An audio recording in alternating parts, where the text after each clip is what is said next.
Welcome to Three Count Commentaries.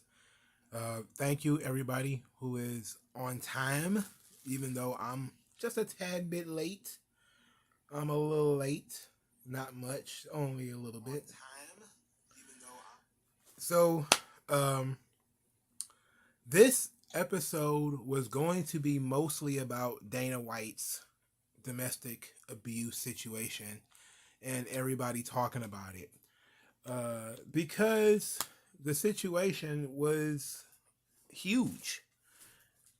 Dana White's situation was as crazy as when Vince was accused of all the sexual assault stuff. Because there have been journalists chomping at the bit for years and years to get rid of Dana White. And now it's their opportunity. And so I was going to basically talk a little bit about that today. And that was going to be the top story. But then, don't that be damned, Vincent Kennedy McMahon slides in the middle of the day on a Thursday to take the top spot once more in his bid to return to WWE. He says that unless he is the executive chairman, he will not approve any media rights deals or any sales. It is one of the greatest heel maneuvers I've seen in real life in a long, long time. But if we're going to be honest, my belief is they need events to be a part of this stuff anyway. All right. So those are the two stories today. Essentially, there's only two stories: Vince McMahon and Dana White. So how long we're going to be here? We try to do both of these things in 2 hours. So we're going to read. We're going to go through the Wall Street Journal article and Vince McMahon's statement that he put out. We're going to read both of those. We're going to speculate on what might be going on. I have my own ideas, and about what's about to happen here. I am telling you right now, we are not going to talk about Pregnant Joker. I am the Pregnant Joker. That's a troll job, okay? That's an attempt to get people to drown themselves, and I'm not gonna do that. But seriously, if we get to that point, we'll talk about Pregnant Joker. But let's see how long we can do this. So, Wall Street Journal slides in at approximately, it says almost 6:00 p.m. with their story about Vince McMahon's his plot to return to WWE. This one is a lot more legitimate than the previous ones, mainly because Vince legitimately put out a statement this time that we can actually have access to and actually read and see what's the goings on. Greetings and salutations, everyone who has participated so far. We're going to have some fun, but we're also going to be a little bit informative. We're going to be a little bit speculative in these endeavors. I'm going to try to bring, fresh content around here. So, because I'm not going to have access to the entire Wall Street Journal article, we're going to play the audio. You ready? Let's go. Vince McMahon plots return to WWE. Majority owner intends to come back to pursue a sale of the business. By Lauren Thomas. January 5th, 2023, 5:56 p.m. Eastern Time. Vince McMahon, the majority owner and former chief executive of World Wrestling Entertainment Incorporated, who retired last year amid a misconduct probe, plans to return to the company and pursue a sale of the business. Mr. McMahon, who has majority voting power through his ownership of WWE's Class B stock, said Thursday he had told the company that he is electing himself and two former co-presidents and directors, Michelle Wilson and George Barrios, to the board, confirming an earlier Wall Street Journal report. The move to reinstate Mr. McMahon, which the board previously rebuffed, and the others will require three current directors to vacate their positions. Mr. McMahon, whose abrupt departure in July 2022 followed disclosures by the Journal of multiple payouts to women who had alleged sexual misconduct and infidelity, expects he will be able to assume the role of executive chairman, though he would need board approval for that, the People said. It isn't clear where that would leave his daughter, Stephanie McMahon.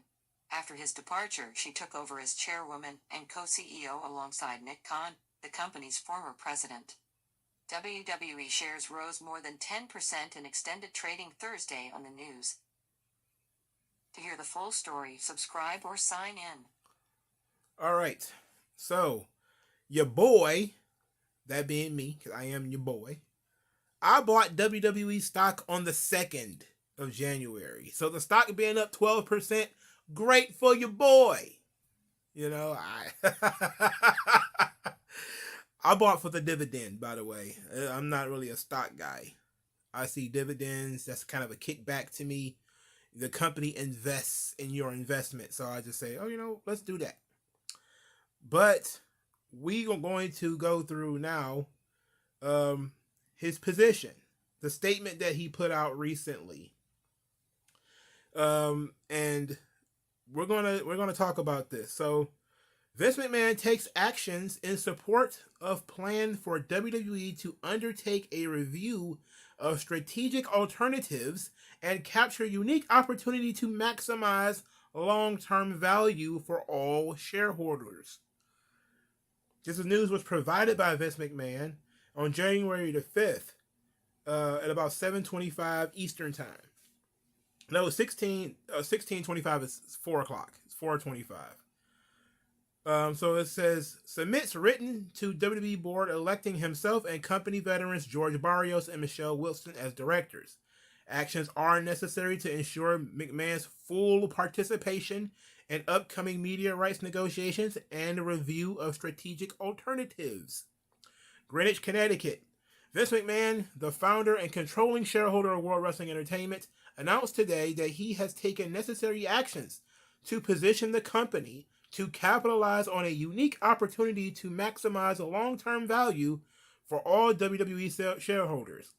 The actions communicated to WWE's board of directors today via written consent include the election to the board of Mr. McMahon, as well as Michelle Wilson and George Barrios, former WWE co-presidents and board members, and currently the co-founders and co-CEOs of ISOS Capital Management, and the requisite removal from the board of 3 directors.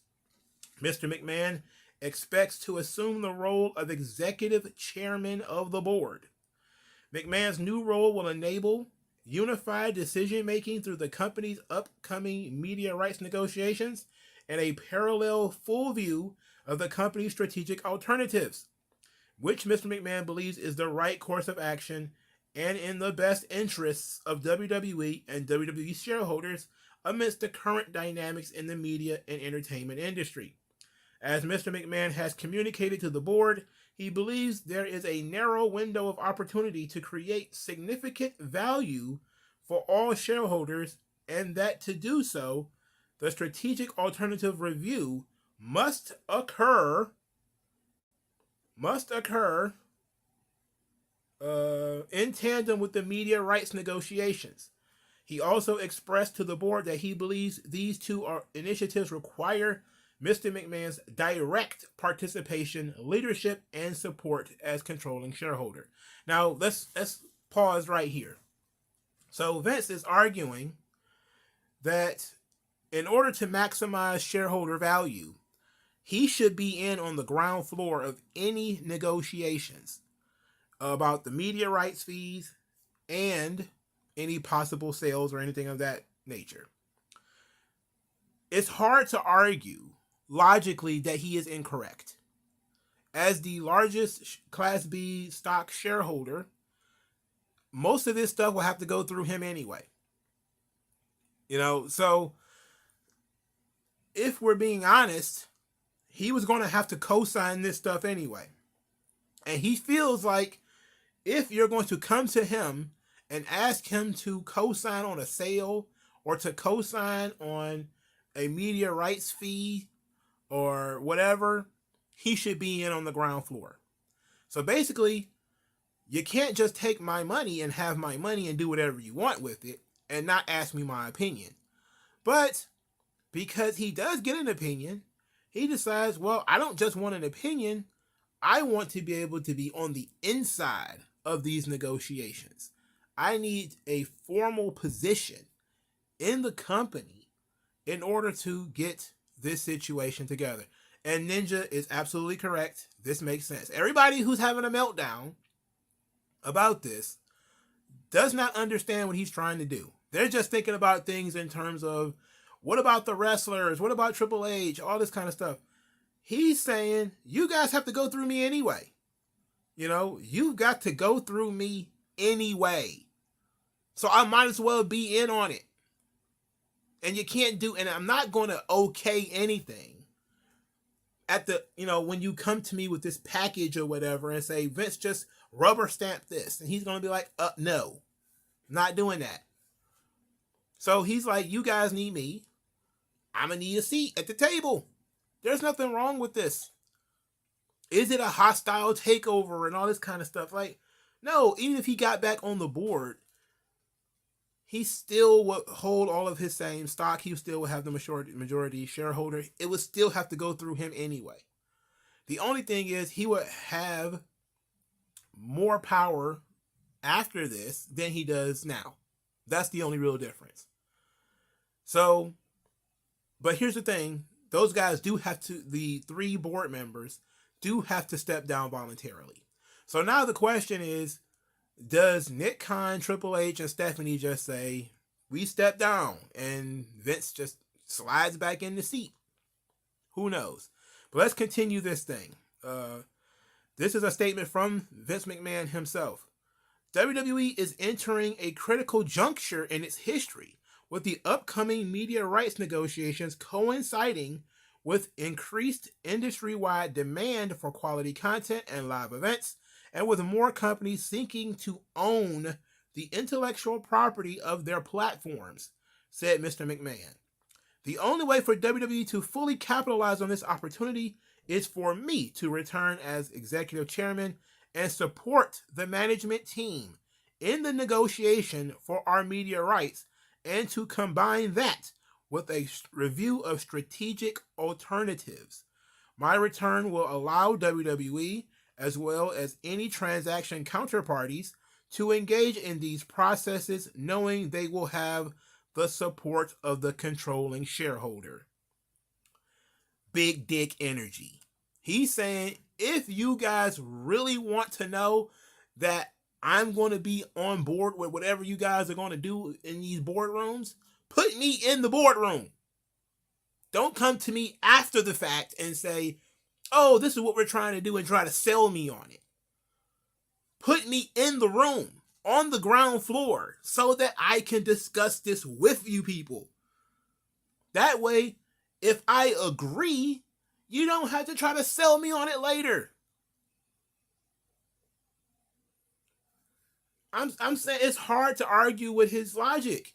If you had the majority of a company, and these people are going to start doing all these great negotiations for billions and billions of dollars, potential sales of the company, all of these things that could possibly be part of the negotiations, instead of making promises to these partners or whomever that you can get Vince to agree to it, get Vince in the room.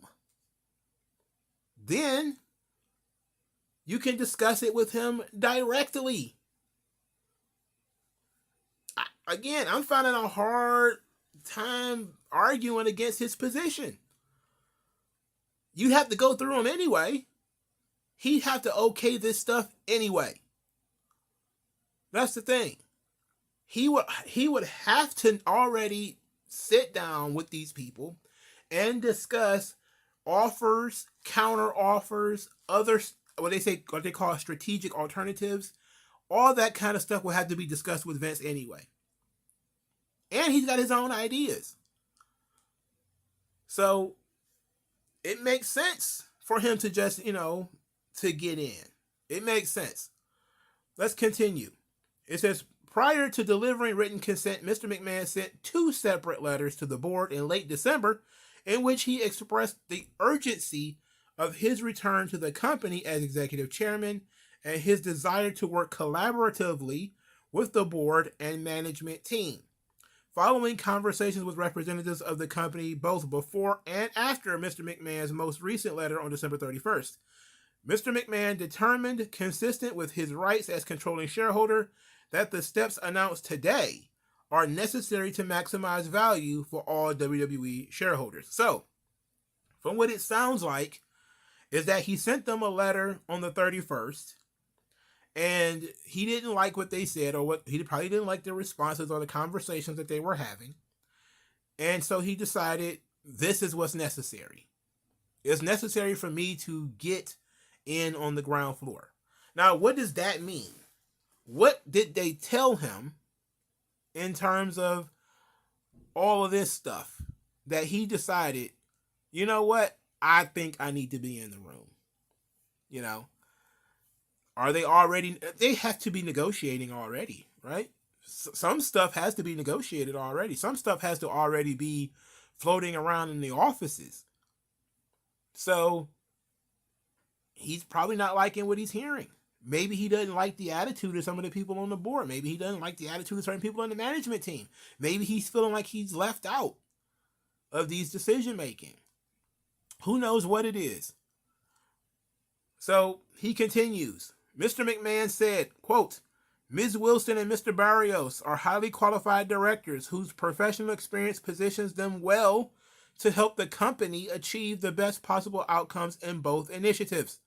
As former WWE co-presidents and board members, they are intimately familiar with the industry dynamics and the organization's operations and have helped guide the company through past successful media rights negotiations. I look forward to working closely again with George and Michelle, as well as the company's remaining directors and management team, who have my full support and confidence. WWE has an exceptional management team in place, and I do not intend for my return to have any impact on their roles, duties, or responsibilities. So, he's making this pitch that he gets into the boardroom, that he becomes executive chairman. He's basically tying this to, I will not interfere with the management team. That would be, Triple H and all of these guys. So all the creative stuff, he would not be involved with that. It would strictly be on discussing media rights fees, sales, those big issues. He would not be involved with the management team and having any sort of control over the creative of the product or anything like that. That's what he's saying here. Now, you could say, well, he's lying. He could lie. Well, yeah, he probably could lie, but then he'd probably get sued. So, and it's not like, getting sued is the worst thing in the world. I'm sure Vince is going to get sued anyway. He's probably going to get sued anyway. But this is very, very interesting. Very interesting. It continues. In conjunction with the changes to WWE's board, Mr. McMahon's written consent also includes certain amendments to the company's bylaws to ensure that WWE's corporate governance continues to properly enable and support shareholder rights. These changes will be detailed in Schedule 13D amendment to be filed by Mr. McMahon and a Form 8K to be filed by the company in the coming days. No assurances can be given regarding the outcome or timing of the review process. Mr. McMahon does not intend to comment further until the process has concluded or Mr. McMahon has otherwise determined that further disclosure is appropriate or required. So, he's not making no more comments. He's got no further comments until we figure out what's going on here.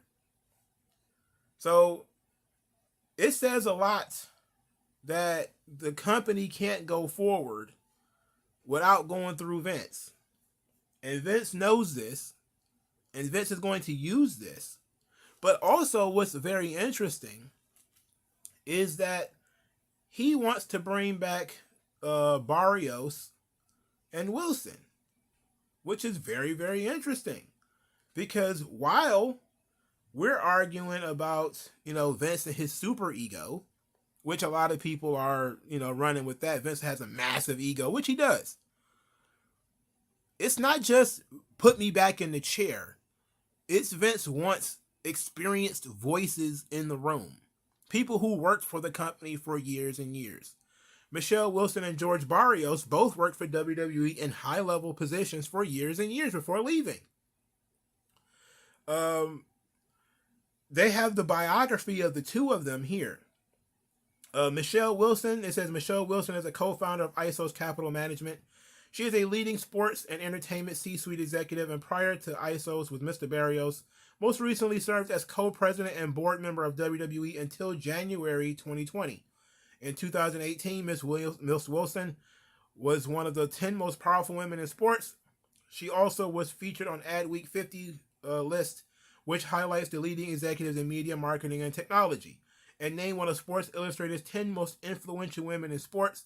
She joined WWE in 2009, and prior to her appointment as co-president, served as chief revenue and marketing officer. So Michelle Wilson has over 10 years of experience working in WWE. She knows a tremendous amount about media rights fees. She's been in on these conversations before. She's a trusted right hand for Vince. And he's saying, look at what I'm bringing with. I'm not coming alone. I'm bringing some heat with me. All right. He ain't coming to play by himself. He's bringing some friends. All right.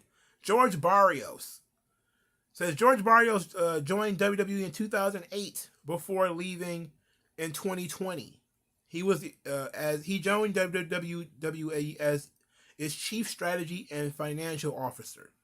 Mr. Barrios serves as ISO Capital Management's co-founder and co-CEO. He is an award-winning C-suite executive and most recently served as co-president and board member of WWE until January 2020. In 2017, Institutional Investor ranked George among the top 3 CFOs in the media industry as part of its All-American Executive Team rankings. So he's bringing people in the company who have over 10 years of experience. If you have been following WWE and the inner workings of it, you know both of these people pretty well, the Michelle Wilson and George Barrios. And Vince is saying, these are people that I trust, people who understand our business, and I want to bring them in as board members to help negotiate our new rights fees and any sales that you guys might be thinking about here. I still do not see a problem with what Vince is doing. Again, he's not by himself. It's if it was all about his ego and not about the betterment of the company, why wouldn't it just be about him? Why not just get me in the room? Why is it has to be me and these 2 other people whom I trust? He's bringing his own team with him. There's something interesting going on. And I think, and a lot of people are not really saying this, I saw somebody make an interesting comment before we get to my thoughts, is that if Vince is coming into WWE in order to sell it, he probably already has a buyer. Which to me makes perfect sense. If he's coming into WWE, coming back to sell it, then he probably has already negotiated its sale. And it's easier for him to sell it to whom he wants to sell it to if he was in the room.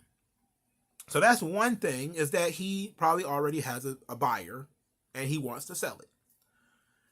2, he heard that other people want to sell it, and he either wants to get in to stop it or get into, like point 1, push the sale towards somebody that is friendly to him.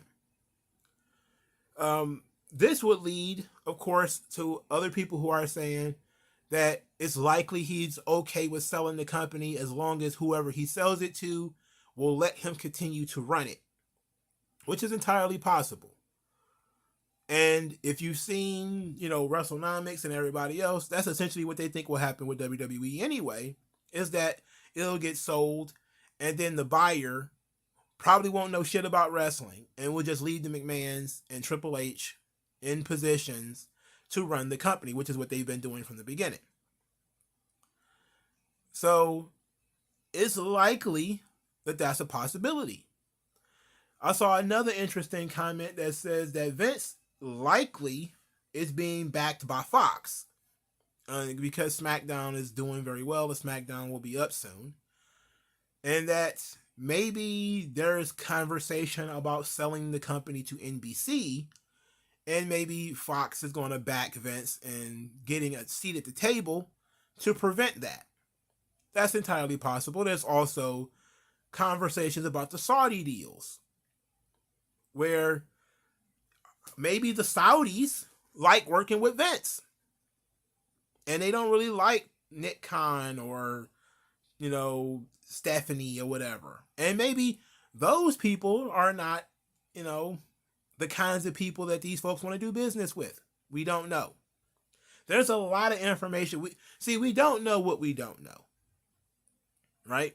We have no idea what conversations are had, and these big business dealings, they are business, but they're also about relationships.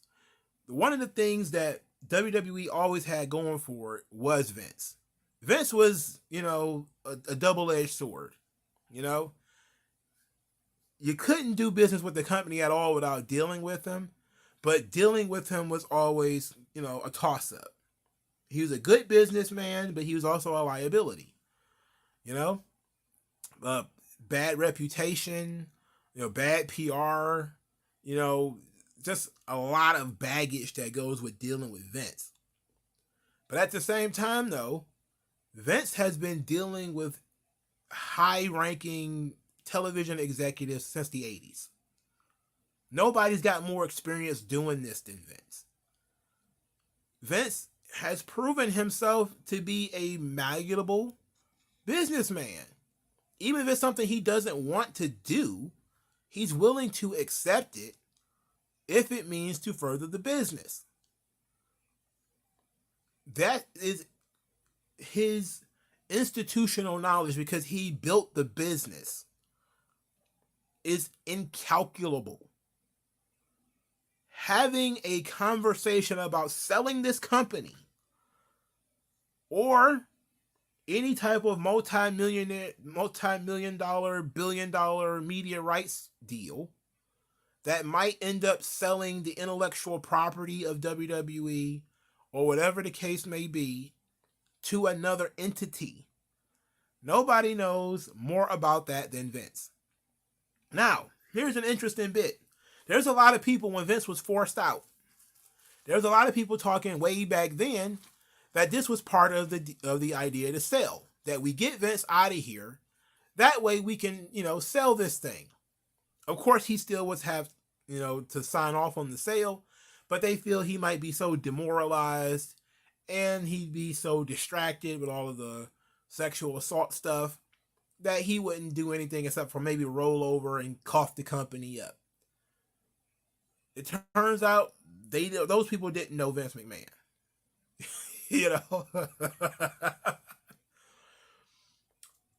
So it's an interesting dynamic that we got here. That Vince wants to. Now, I think that people are getting hung up on individual words. They're getting hung up on Vince wants to sell the company.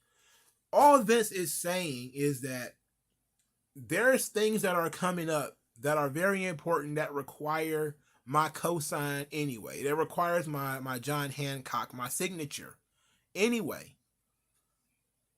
I want to be in on the ground floor of these things. Don't come to me at the last minute where I don't know all the information. I'm left out and I'm going to slide in and just sign off on something because you guys want to do it. Because, and here's the God's honest truth, and this is why, the TV shows about, the inner workings of business and politics, why it's so interesting to people. Because there are people who work for this company who say this is for the best of the company, but they have their own agenda. Like, it's easy for wrestling fans to look at Vince and say Vince has his own agenda. He's not doing what's good for the company. Well, you think Nick Khan doesn't also have his own agenda? You think Stephanie doesn't have her own agenda? Everybody who is in these positions has their own agenda. Each one wants to snuggle up to somebody else. The issue is, maybe Vince sniffed out something that he didn't like.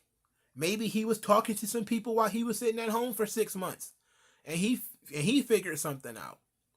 It could be massive ego, but it could also be, I don't like what's going on here. Let's figure out what's really going on.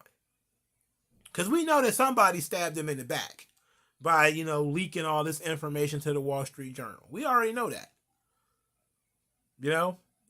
We already know that.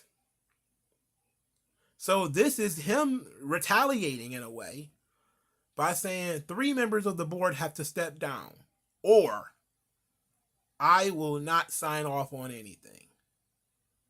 And people are like, he's holding the company hostage.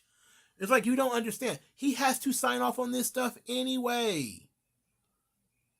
You need his approval anyway. So even if you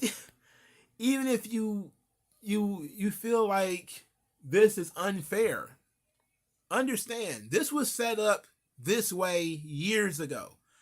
This was Vince's trap door. This was his trump card. Not to bring any allusions to Donald Trump, but this was his trump card. Ultimately, as long as he is the majority owner of the stock, you had to go through Vince anyway. Even if you fired him from all of his other jobs, you couldn't make him sell the stock. So now he's going to utilize that to get himself a position again. And it may seem unfair, but when you consider that he was swift-boated by members of the board who ratted him out to the Wall Street Journal for, paying off these women to go away, who did irreparable damage to the company and their reputation in doing so, by the way. Again, the company, whoever this person was, that went to the Wall Street Journal and said, yes, Vince McMahon has like $12 million in non-disclosure agreements. That person destroyed the reputation of the company. That person put the company under a microscope where now all of a sudden there's financial penalties to the company. They've opened the company up for lawsuits. They lost the chief leader of the company. Whomever did that did a lot of damage to the company. And now Vince is saying, you want to damage the company? Fuck it. I'll damage the company too. But since you need me, whatever I do is going to be offset by the positive that I can bring to the table, because I'm bringing an incalculable amount of experience. And I'm bringing other experienced people with me. A lot of people are making jokes like The Rock is going to be the one that's going to buy WWE. I don't think so. I wouldn't be surprised if Vince McMahon himself doesn't try to buy the company outright. Just say, I'll cash in all my stock, plus some investments for some outsiders, and I'll just buy the company again. If I was Vince, that's what I would do. I would say, fuck it. I'm gonna take it private. Let's just get out of this thing. I'm going to utilize some outside money. I'm going to just buy it outright and be done with it. If you want to sell the company, sell it to me. It was mine already. Why not? Why not Vince buy WWE? Nobody ever said that he couldn't. Everybody's talking about Netflix or Disney or NBC or whatever. Why not Vince? He doesn't have the money? You think he can't get the money He can get the fucking money. Why can't Vince buy WWE? That's the one thing that I think people are not paying attention to. Vince could try to buy it himself. Similar to how Elon Musk bought Twitter and took it private. You know, kind of took it private. Not really. Vince could, you know, put together an executive deal, or, you know, he's working with Barrios and Wilson. They have their own little side business or whatever. Maybe the three of them decide to buy the company. Maybe they decide to get together with some investors and buy the company. And it why not? If you think The Rock can buy the company, why wouldn't Vince be able to buy the company? I would not be surprised at all if this is not an attempt for Vince to buy the WWE. I will sell it to myself. I mean, I don't think it's against the law for him to do so. You know, I don't think that that's the case. As long as they pay fair market value, I don't see what the problem is. Or sell it to a consortium or something of which he is a part. You know, that could be another thing. We don't know what Vince has cooked. We also don't know what Nick Khan cooked up. We don't know what Stephanie, who's probably sitting there smoking a cigarette right now, like, oh my God, I can't believe this old man. He just will not stop. Triple H, Pop, what are you doing? Why are you doing this? And poor Stephanie. Poor Stephanie. Do you think that she was, you know, punching out, you know, clopping her heels down the, you know, towards the elevator for the end of the day, and then she gets this fucking email, and she's like, "Come on, what the fuck? What is this guy doing?" I tell you this though, before we come to you guys and let you guys speak on this, Vince is going to win this. He's going to get in on that ground floor. It's going to happen.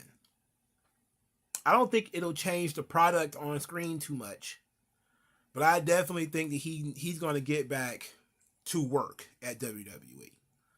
He's going to be the executive chairman. I don't think he'll sell the company. I think he'll listen to people talk about selling the company, which he's probably been doing for a while. And then he'll likely say, you know what? I don't want to sell it. Let's just keep things how they are. Or maybe there is a nice little offer out there and he's going to sell it to a friend who's going to leave him and all of his family members and all of his cohorts like Barrios and Wilson and Stephanie and Triple H and Nick Khan, if Nick Khan is one of his guys, which we've always kind of raised our eyebrow at, and let those people run it. I just find it very weird that people think that The Rock is going to buy the company and that Vince is just going to sit by and be like, I'm going to sell it to Dwayne. Nah, I don't know about that one. He loves The Rock, absolutely. But I think Vince will more likely buy the fucking company himself. under a different name. Like I said, I joked when I first saw this and I saw that Vince was going to sell the company. I was like, I bet you Alpha Entertainment comes out of nowhere and is going to buy the WWE. A consortium that features Vince McMahon as the majority shareholder and a bunch of other people. You know, I can see that coming. That's my out of the box belief, is that Vince is probably going to try to buy the company himself. All right, let's go through, see what you guys think. Let's see. WWE will always, AJ3 says, WWE will always be his baby. And the only way for him to hand it over, God forbid, is for him to die. Yeah, he's not going to give it up. WG Phil says, where do you buy WWE stock? On the stock market? I'm pretty sure you might. If you do investing, there's a lot of investment apps. I would not suggest using Robinhood. But I use Fidelity personally. But if you have an investment app, WWE is just like Tesla or Apple. You could just buy the stock on an app or something like that, which is what I did. WWE offers a dividend, and I always believe, and this is I don't give investment advice, but I believe in investing in things that you use, and I invest a lot of my time in WWE. So even if the company isn't, the best creatively, I don't see it going out of business anytime soon. I don't see, I've been invested in the product since 1990 when I was fucking 6 years old. You know, to me, it's like, okay, I'll buy some WWE stock. It doesn't cost that much. It's like, it was like 60 some odd dollars a share. I bought 2 fucking shares. It's not that big a deal, you know? Um, and plus, I wanted a dividend. I want that kickback, even if it's just a couple of pennies. You know, it adds up over time if you get enough companies with dividends. It kind of adds up over time. But so it follows into my investment strategy, which is it's a company I know, it's a company I follow already. I knew that they were about to start negotiating for rights fees and all that kind of stuff this year. I already knew that because I follow the reports. I didn't know Vince was going to do this shit. I had no idea about this. So I know more about this particular company than any other company that I'm already invested in. And I still break my rules sometimes by investing in things I don't know. Just because, it looks good as far as my research is concerned. But I know WWE. Steven Smith said that the fans are having a meltdown so bad John Laurinaitis can't even get a booking just to go sign some autographs. Yeah, that's embarrassing. W Tings, man, Mongo, imagine if Powerhouse Hobbs came out to save Ricky in action from JS beatdown. Dude would have been on top babyface. Yeah, that would have been nice, wouldn't it? But that would have required, Tony Khan to think about something other than bullshit, which, he's never stopped thinking about bullshit. Steven Smith says that we need to Vince come back, goddammit, make NXT 2.0 watchable again, get Bruce back in there. I think that he's not going to get into the nook and cranny of creative and all that kind of stuff. I think he's done with that. I think he just wants to work. And he doesn't want, these people dealing with his partners, the people that he courted over the years, the Foxes and the USA networks. Those are people that Vince has been talking to for years. The Saudis, these are people he's comfortable talking to. He doesn't want these Stephanie and Triple H and Nick Khan going in there and having conversations without him, or trying to create new partnerships that might not be for the best of the business. But I can tell you this. I'm not sure Vince McMahon being an executive chairman is for the best in terms of their sponsorships, because that seemingly took a major hit because Vince was involved with the company. And I can see, there being money on the inside of the company already that's flowing in that says, you know what, if Vince comes back, take us off the books, we're done. So that might be something to consider. AJ3 says, so Triple H is still going to do creative and Vince will deal with the shareholders and media people in the back because Hunter is not good with that. Well, it's also, that's not Hunter's job anyway. That's Stephanie and Nick Khan and their team, which was the team that Vince put together before he got forced out. So something tells me that he is, it's hard to argue that he doesn't trust them. It's pretty clear he doesn't trust them by the fact that he wants to be in the room. He doesn't trust that these guys are negotiate the best possible outcome. He might feel that some people in there might be manipulated or whatever the case may be, and he wants to stop that. I think maybe he's doing this to protect Stephanie, and maybe Stephanie's not ready. She can't deal with the cutthroat nature of corporate America. Maybe he's doing this as revenge. We don't know yet. But he's doing it and he has every right to. And as long as it's limited to Stanford and whatever he's got to do in the Titan Towers, I'm fine with it. I'm not a big fan of Triple H's WWE, but I don't think you can go backwards. I don't think that Bronson Reed and Karrion Kross and all those guys are going to get fired all over again. I don't see that being the case. At least I would hope not.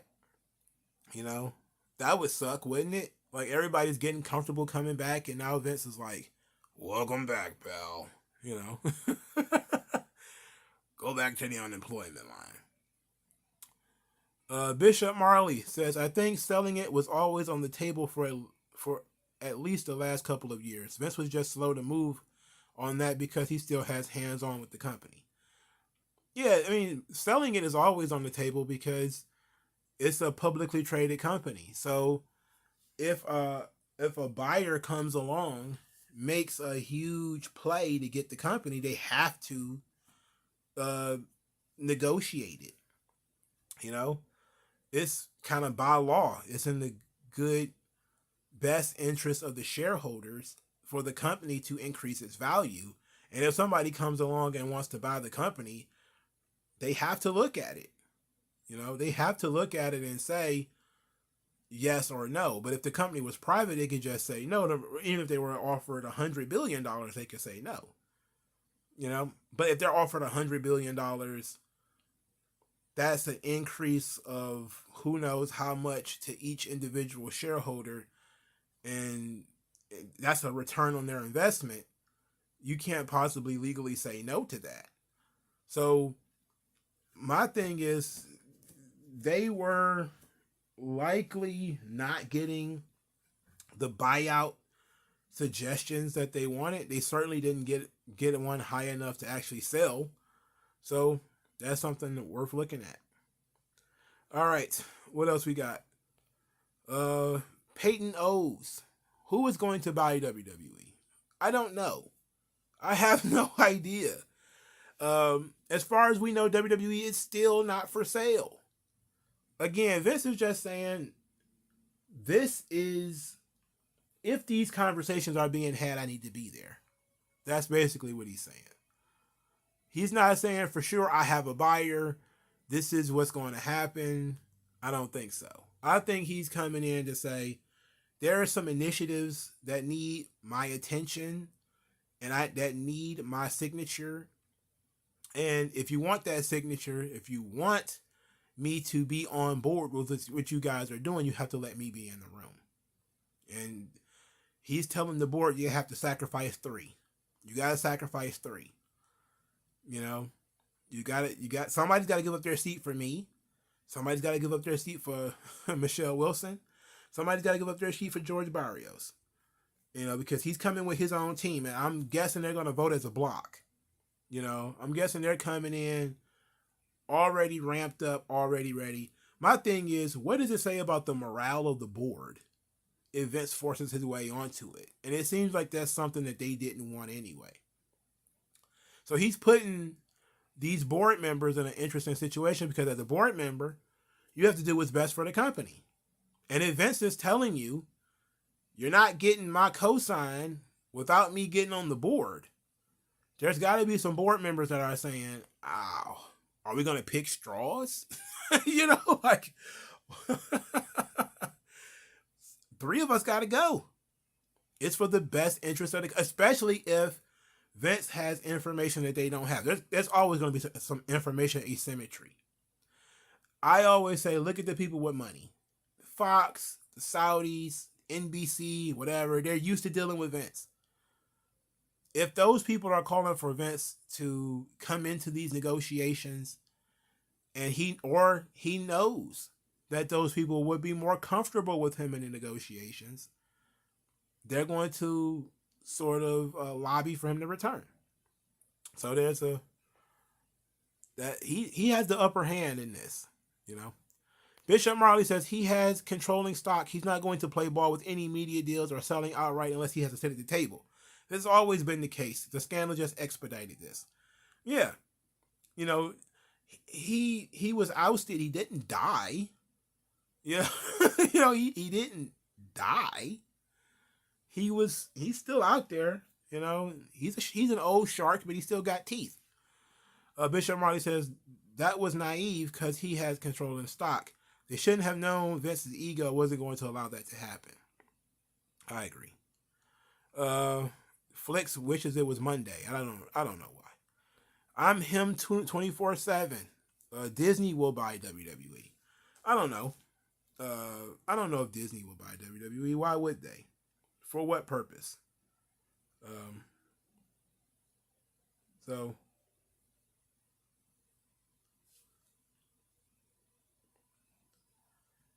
I agree.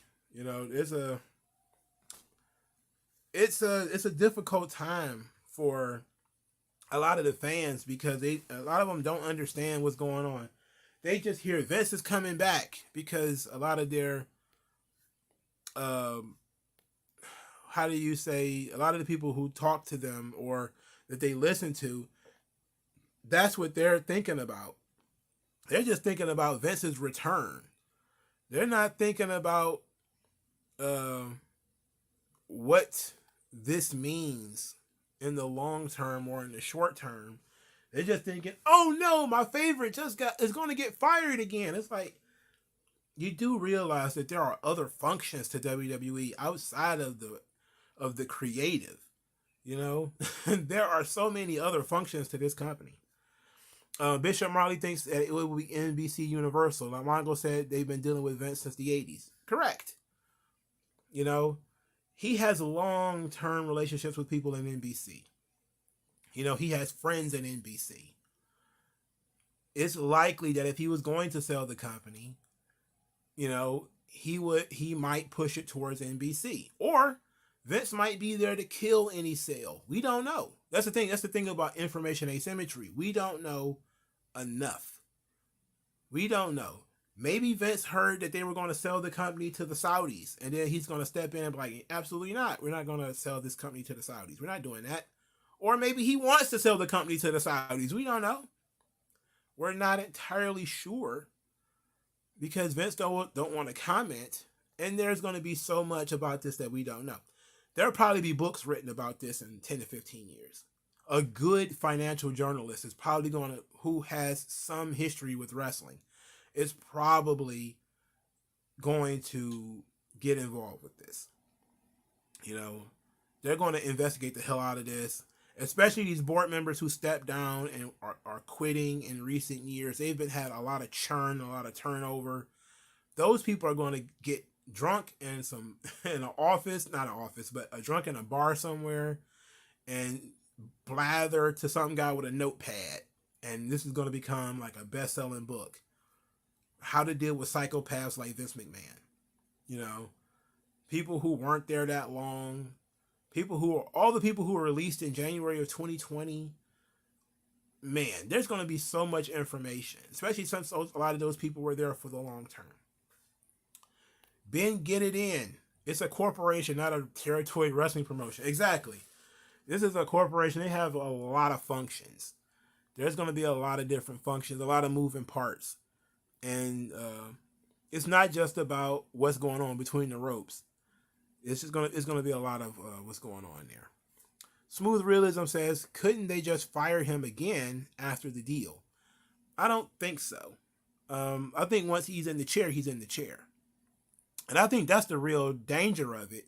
Because if you give up your board seat for Vince, if he doesn't sell the company, but instead you get a nice media rights deal out of it, but he doesn't sell the company, he gets to stay in the chair. You can't fire him. He still has the majority shareholder of the company. That's a bridge you can't cross. The only thing you can do is get him to sell his shares. You know, or fucking hope he dies and then his shares are dispersed and however is left in his will. You know? So they can't fire him. Once he's back in the saddle, he's back in the saddle. So this kind of does meet because a lot of the stuff has blown over. A lot of that sexual assault, the NDA stuff, a lot of that stuff has blown over.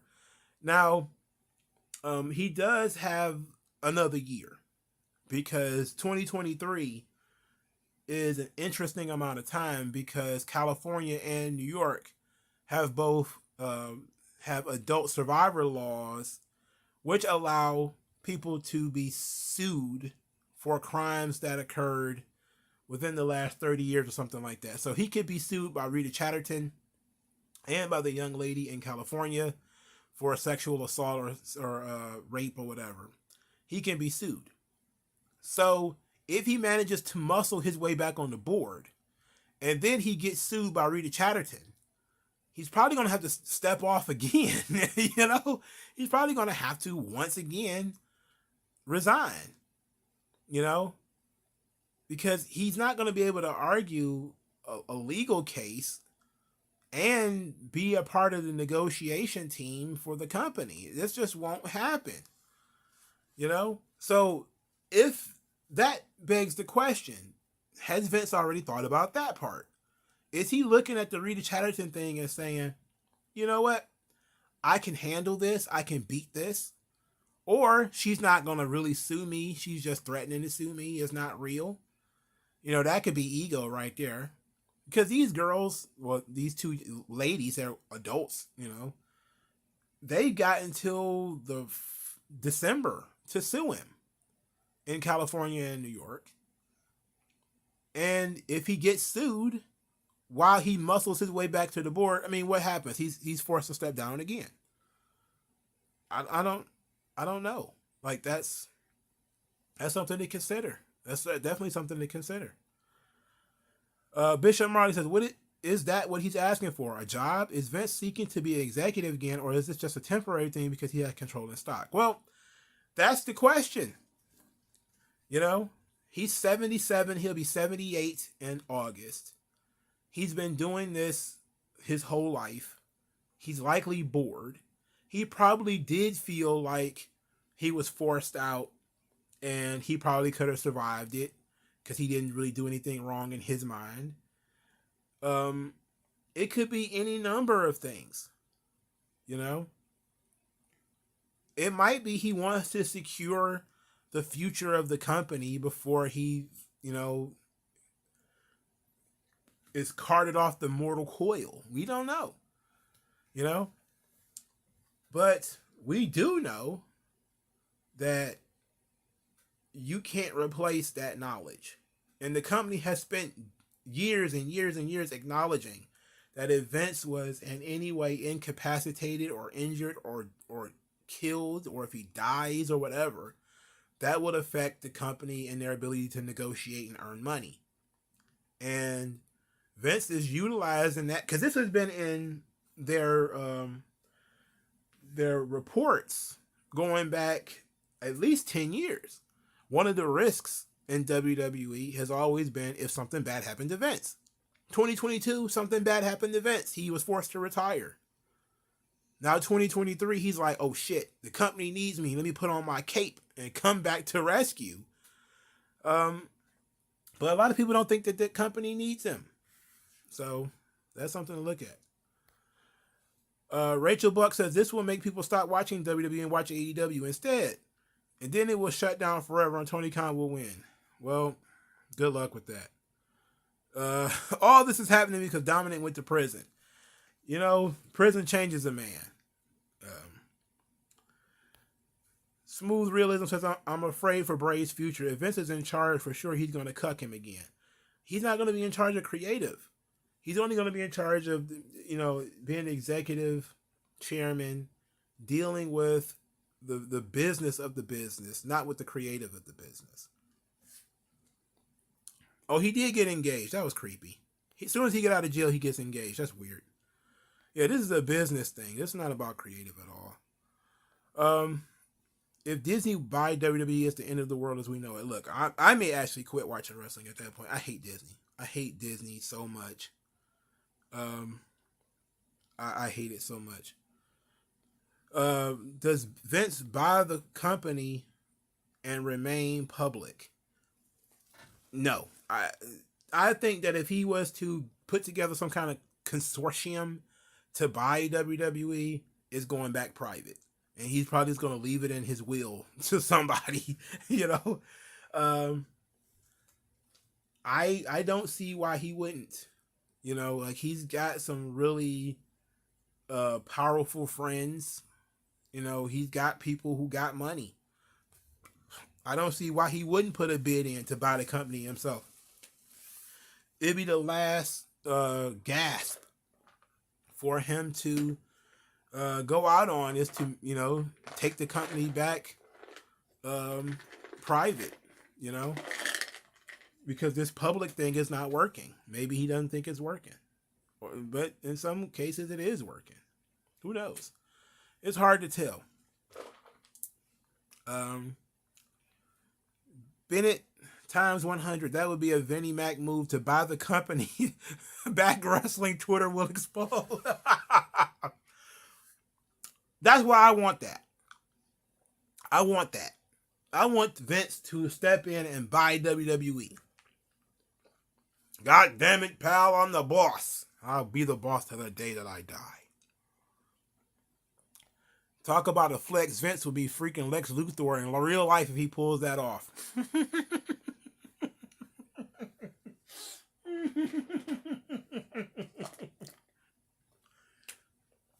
I don't think it's... This is my thing. Unless it's illegal for him to do that, I'm telling you, it's probably crossed his mind. He could probably get the money if he wanted it. They sent him home for 6 months. That means he had 6 months to sit around and to plot this. Okay? There are executives. That the Barrios Wilson thing is what makes me suspicious.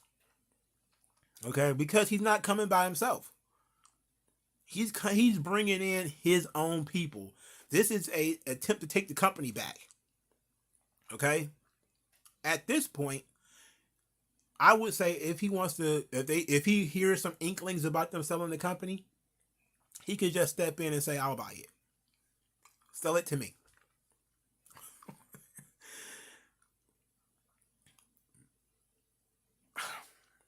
That would be crazy. Brett said it best, the greatest car salesman of all time.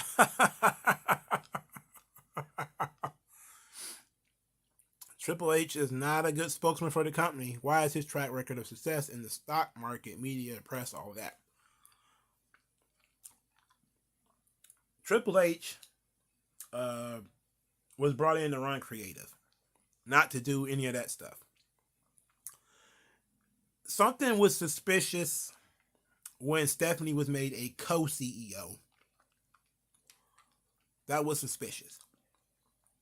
Because I think that was a way of tempering Nick Khan's power. So something tells me this might be a Vince McMahon Nick Khan battle going on here. But I can't say for sure. Yeah, Vince, Stephanie's got to be just absolutely just kind of like, damn it, why this guy? This fucking guy. He's driving me nuts. Steven Smith says, you think this is also the reason why Shane doesn't want to deal with this anymore? It's too much drama. Supposedly he was supposed to be taken over in 2009, but instead he went to China. Who's to say Shane isn't involved with whatever Vince is doing right now? Who knows what the fuck he's doing? Smooth realism. HBK is doing God's work with NXT. Was building wrestlers with a gimmick. A lot of the females are far more interested in the main roster girls. I agree with that. Leith LZ. How do you think Shane and Linda feel about this? I always had the feeling they wanted him to let go of the company. I think Linda wants him to let it go. For sure. Shane, I'm not so sure about that. But Linda, I can see her saying, just calling Vince on the phone like, please let it go. Like her comments when he had to retire was like, well, now he's got to find something to do with his time. Like, finally. But at the same time, who's to say she's not involved in this? Linda was a co-owner of WWE for a long time. She was a CEO for a little while. Especially when Vince was going through all of his drama with the steroid trial and everything, Linda was in control. Who's to say she's not involved with this? They're still married, even though they probably live in separate lives. Who's to say your boy Donald Trump not involved with this? There could be anybody who Vince knows who has a lot of money who could be involved with this. I don't want to drop the Trump conspiracy theory though, because I know people will take that and run with it. Bishop Martin said that's why I don't think they will allow that. They won't bring him back as an executive, but as a conciliator for brokering the deal. They need him for that. Well, he's saying that the only way he'll do that is if he gets an executive chairman position. So he wants the job back. He wants to end this thing on his own terms. That's what he wants. He wants to win in the end. And to be quite honest, I think he'll win. I think he'll get the chair back. But my thing is, what is the point in getting the chair back if you're staring down the barrel of probably 2 multi-million-dollar lawsuits for rape charges, one of which is 40 years old, the other is probably 20 years old? You know? And in California and New York, man, those are very victim-friendly states too. So if you take it to trial, you're talking about embarrassment to the company times 10 because you managed to muscle your way back into the company only to be forced out again. I don't know, man. That's definitely something I would consider. And they need to be sending him emails saying, look, probably not, Maybe Barrios and Wilson, maybe we'll take those two, but you sit at home. If you trust them, let them handle it. Who knows?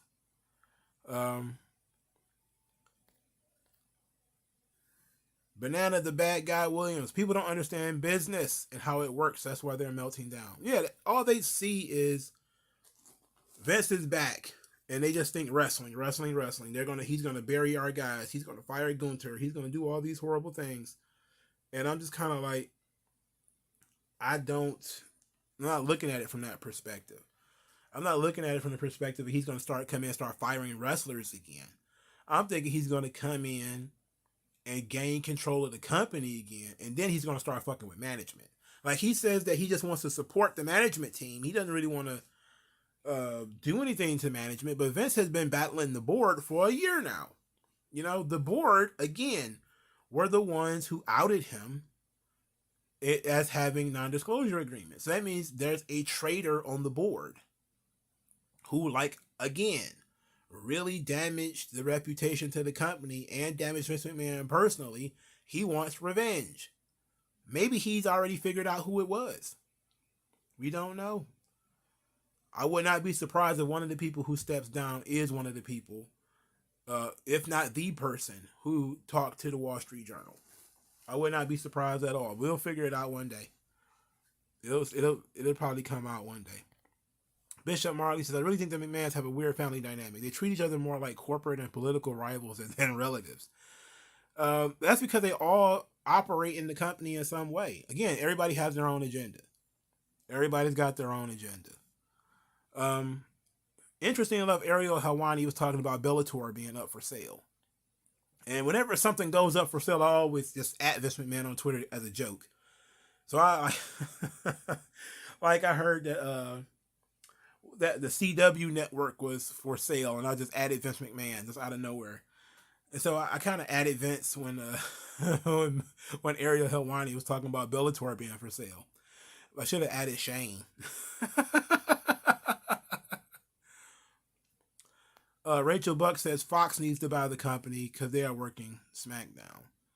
I don't know if Fox might not even be interested in buying the company. Maybe they aren't interested. Maybe they are. We don't know. Ali Hankerson, Vince coming back and steamrolling everything Triple H has done, backpedaling themselves even further would prove just how much of a heel Vince really is. Yeah, I don't think he'll do that, because if he undermines Triple H in that way, nobody will ever trust anybody in that company again until Vince McMahon is in the ground. And I don't think you want to do that. You don't want to destroy the reputation of the company. Even if you feel like he was done wrong by people in the company, that kind of reputational damage is not something that you can actually come back from. Because then it's like, who's going to work for you? Nobody's going to work for you. Nobody trusts what you say. Banana the Bad Guy Williams, he's only returning to sell. Yeah, well, that's assuming he's going to sell. He could honestly listen to people talk about selling and never actually sell, and say the negotiations fell through or whatever the case may be. Um, Ali Hankerson says, "Poor fans. They just want to be entertained by pro wrestling, and this drama is making it hard for everyone involved." No, I think it's the opposite. I think this drama is actually making it more interesting for people because the outside the ring is more interested in the inside the ring at this point. You know, a lot of the outside the ring stuff is more interested in the inside of the ring. Bishop Marley, I agree. As much as I want to say he won't be involved with creative if he works there again, this is Vince we're talking about. Yeah, but I think that he's had more than enough time off. He can't stand it, but he's also known that he's tired and he can't really do too much of this and shit anymore. You know, Father Time catches up with everybody. Father Time don't do no jobs, man. You know, he probably just wants to secure the future of the company. You know, I guess he could sign some kind of contract that he's only going to deal with the negotiations of selling or media rights or whatever, and then he'll voluntarily step down again afterwards. But I don't think Vince will do that.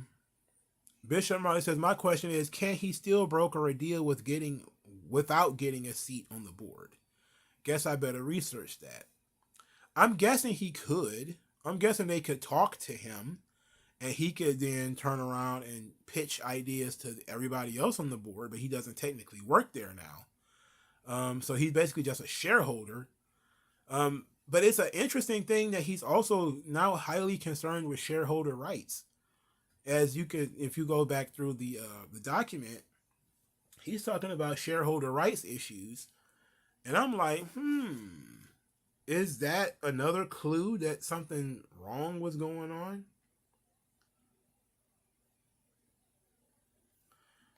Something was going wrong. AJ3 says, "I never understand why the need to go backwards instead of going forward. Why is everybody in the industry don't stick to the plan they placed originally in order to grow and capitalize on success?" I'm thinking that's what he's talking about here. It's like, yes, you do have to go backwards because it's Vince being in control. At the same time, though, taking one step back to take 3 or 4 steps forward might actually be the best option. You know, it's like progress leading where and in what way, and who's going to do the leading. If the guy who I can, it's an interesting thing because it's like, does Walt Disney know the best for Disney today? Walt Disney's been dead for over a decade, but if he were alive, does he know what's best for Disney right now? That would be the question. That's a big shrug. Does Vince McMahon really know what's best for WWE right now? Which is a good question that you can bring into the discussion. But I don't believe that's where we're going with this. I think what they'll likely bring in is that Vince is a liability. To any negotiations, to sponsorship deals and contracts and all of these different things, Vince is a liability. He is a liability because he's still staring down the face of all of these allegations, and he's about to get sued. And he had financial malfeasance in his background, which I forgot about. So it's going to be hard to make the decision. Prince Noctis, "I'm just more concerned about what happens to WWE's video library. Peacock, for instance, still doesn't have all the old archive stuff the network had." That is definitely something to concern yourself with, because you're sitting back. You could ask the question: maybe somebody's looking to buy WWE's video library. Maybe they don't want to buy the company. Maybe they just want to buy the video library. Let's say they say, okay, what's Peacock pays $5 billion or whatever for the video library and future videos. they turn around and say, we just want to own it. We just want to own it all," which is something that was mentioned in The Wire. You know, that companies are looking to own the intellectual properties that they have on their streaming services. So that means WWE is going to be pitched ideas to just be bought outright. That's something to consider. You know, maybe somebody don't want to buy the company outright, but want to buy the company's video library. Who knows? Um, we really missed out on Vince playing the Green Goblin. Vince could have been the villain in. He could have been Gordon Gekko in Wall Street. I mean, he's just been ready. Um, Hunter Iggy, there are rumors going the internet of a match with Jay White, Tama Tonga, lose to leave New Japan, and there are rumors that WWE have interested in Jay White. I think they are interested in Jay White, but he's a dojo boy. He's likely not going anywhere. Those guys are in no position to do any kind of negotiations because they very rarely actually leave and go anywhere.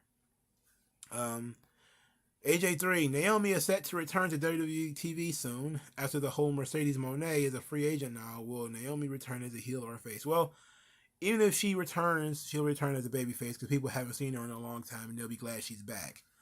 I would personally return Naomi as a heel, though, because Naomi hasn't been a heel in a long time. And I think if she came back and voiced her frustrations with the company, it'll just turn her babyface anyway. But, you know, that'll work. You know, you could come up with a really cool idea about Naomi maybe being upset about Bianca Belair, who is supposed to be one of her opponents anyway. Again, Bianca Belair is the opponent she was supposed to have anyway, right? Maybe she attacks Bianca and she becomes like the CM Punk to Bianca Belair's John Cena, where she starts talking about how, you know, Bianca is the company girl and that kind of stuff, and how somebody like her would never get an opportunity and they like to hold her down or whatever. That might be interesting. Might be able to work that out. I would do that. I'm not sure if Naomi can pull off that character, but I would be willing to try it. Smooth realism. Vince is a weirdo. I don't underestimate his spite. I literally would not be surprised if he refires everyone that came back. Honestly, I'd be okay with that other than Cross and Bray. There's a lot of people I would be alright with Vince just fired them again because they were useless and no point in bringing them back. The Coog 97, yo, Mongo, I knew Vince would never leave. Either it's his way or he burns it all down. Guy's a narcissist, always has been. Wonder who buys the promotion. It's going to be somebody with some big chips, that's for sure. I'm thinking Vince already has somebody in mind. That's what I'm saying. I'm thinking that if I had to put a conspiracy theory out there, I'm thinking that Vince overheard or was made aware of a buyout offer or a media rights deal or whatever that he did not like. And he said to himself, these people don't know what they're doing. I need to get in there. And that's why he's doing this. That's what I think. I think that, you know, something happened over the last couple of months that made Vince say, I need to get in that room. I need to be there. These guys don't know what they're doing. You know? And that's just me. I'm thinking that it is his ego, but it's also something else that's going on that we're not being told and something we don't know about. Everybody keeps saying Tony, this is from AJ3. Everybody keep on with the Tony Khan is buying WWE needs to get robbed. Vince has beaten the U.S. government, media giants. Who has Tony Khan beat? Tony Khan simply doesn't have the cash. Where the fuck he's going to get the money? He's going to have to sell... His daddy's going to have to sell the Jacksonville Jaguars in order to buy the WWE. It's not worth it. It's simply not worth it. TN Pyro. I wonder how much the WWE video library is worth. Especially considering they continue to make content. Now, it's an interesting thing because I'm guessing that would increase the value of it.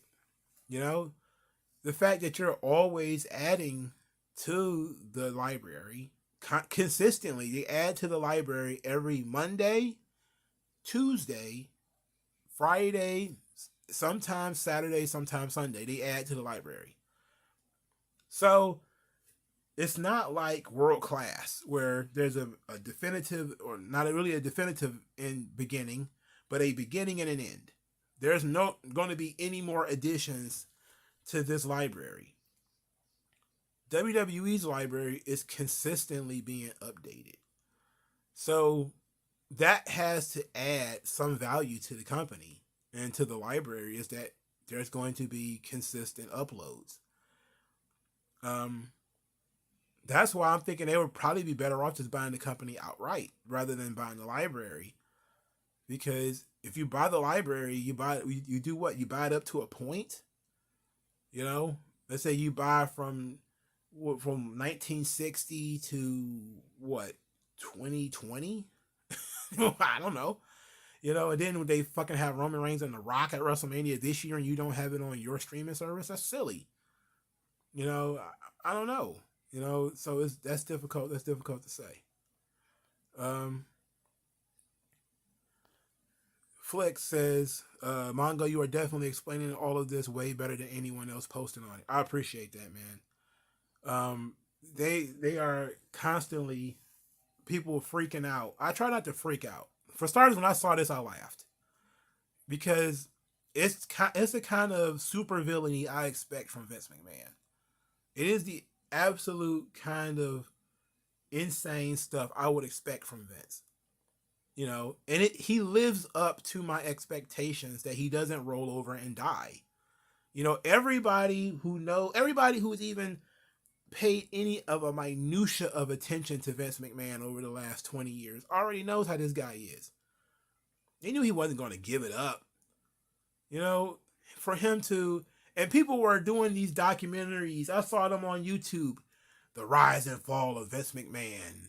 Vince is going down in disgrace. I was like, man, y'all don't know Vince at all, man. He's not in the ground, so it's not over. That's the thing, like, if he's evil, he's eternally evil. In so much as you are only safe when he's in the ground. And even when he's in the ground, he probably has a dead man's hand that's going to fuck over somebody's life. It's probably something written in a will on a sheet of toilet paper somewhere that's going to blow everything to fucking smithereens the moment his heart stops. I don't doubt it, because he is a, it's hard to explain it because I don't think he's pure evil, but I do think that he's a spite machine, and he is a guy who just never gives up. He wants things his way, even in death. I can see him having a will that will fuck up WWE. It'll probably say they have to sell half the company to somebody in the middle of nowhere, but fuck Georgia, just because. Or something silly like that. Like, to give all of his shares over to a secret mistress or a secret love child that he has stashed away somewhere. It's always going to be something. It's always going to be something with Vince. And I don't think we know even the half of it yet. WG Phil is correct. Shows like The Bump, After the Bell, New Days podcast, etc. Yeah, all the other little intellectual properties that they own from the YouTube space that they could bring over to Peacock anytime. That kind of stuff, they got that shit everywhere. All the Total Divas, the Miz and Misses, all of that stuff is continuously added to the network, to their own video library. It's worth a lot of money. And if they start factoring in what it could be in the future with WrestleManias and Royal Rumbles that have yet to happen yet, that will go on beyond even the death of Vince McMahon. There's going to be a Royal Rumble in 2040. He probably won't be there to see it, but it'll be one there. There's going to be a WrestleMania 50 at one point. There may be a WrestleMania 75 at one point. There's going to be some real shit.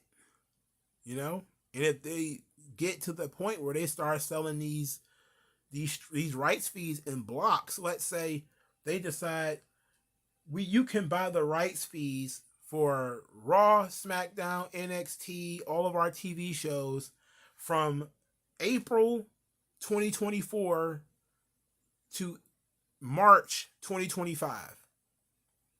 And that's a block of time from WrestleMania to just before WrestleMania. You know, they may start selling them off like that. It probably wouldn't be worth that much, but they could sell it off like that if they wanted to. You know, it's crazy. You know, no, the WWF actually began. Well, yeah, he's saying the WWF in 1980. Before that was Capital Wrestling. It was Capital Wrestling in the 50s. So it was Capital Wrestling long before it was the WWF.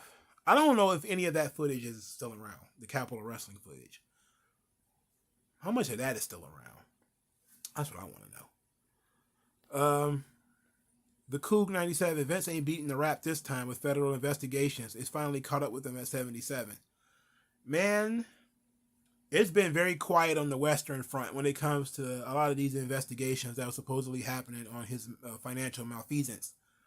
It got real quiet on that side of things. I'm not sure if they're still even going after it, but at the same time, it takes them a long time to do investigations. So, who knows? But I would definitely, if I was on the board or if I was, a part of WWE's inner workings, that's another one of the things I will be talking about right now. Do we really want Vince McMahon, who is under so much scrutiny, involved with these negotiations?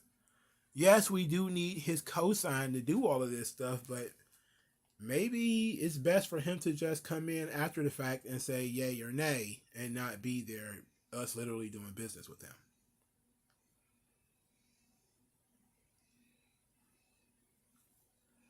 You know?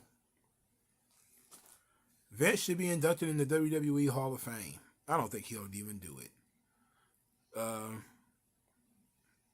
Yeah, he is like Jerry Jones. He's like the guy who used to own the Raiders. What was his name? I forget what his name was, but he's a lot like those guys. He put all his effort and money into this thing, and now he's old, and everybody's like, "Look, you're old. You need to give up." It's like the same people who hated you years ago when you were young. They hated you then, and it's like, are you really surprised that they still hate you now? I'm not surprised at all by this. They hate these fucking guys. And a lot of them take what they do very seriously, and they're workaholics and they care, and some people just have that don't give a fuck in them. Al Davis, that's his name. Top Dog. Honestly, Vince buying WWE again and taking it back private will probably help WWE. They would probably be able to go edgy again and do controversial storylines like they did in the Attitude Era and Ruthless Aggression Era. I don't believe so, because they still want that sponsorship money. They're still going to want the Mattel money. They're still going to want to do business with certain sponsors. They don't want to separate that. They probably just don't want to deal with the public relations. It's easier to deal with public relations and stuff like that if you are a private company. Then when people come out of the woodwork saying, hey, I'm going to sue you for rape or whatever, you can handle it a little bit differently because it's your company. It's your money. I don't know if they'd be able to get away with that, though. I just pitched this idea that Vince could, come in and buy the company. I don't think he can actually do it. I don't think he'd actually get away with it.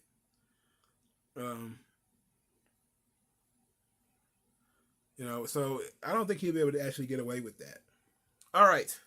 So we've been talking a lot about Vince. I've been wanting to get to Dana White for a minute. So let's switch over to Dana White. As we, cause I said I was only going to do this for maybe 2 hours or some change. So we went longer on Vince because I wasn't expecting Vince to eat up all of the time, but I'm not surprised that he did. So let's. I'm trying to put the damn timestamp out there, but this thing won't move. You know, this damn chat symbol won't move. There we go. Damn. Damn it. Why won't this thing get the fuck out the way?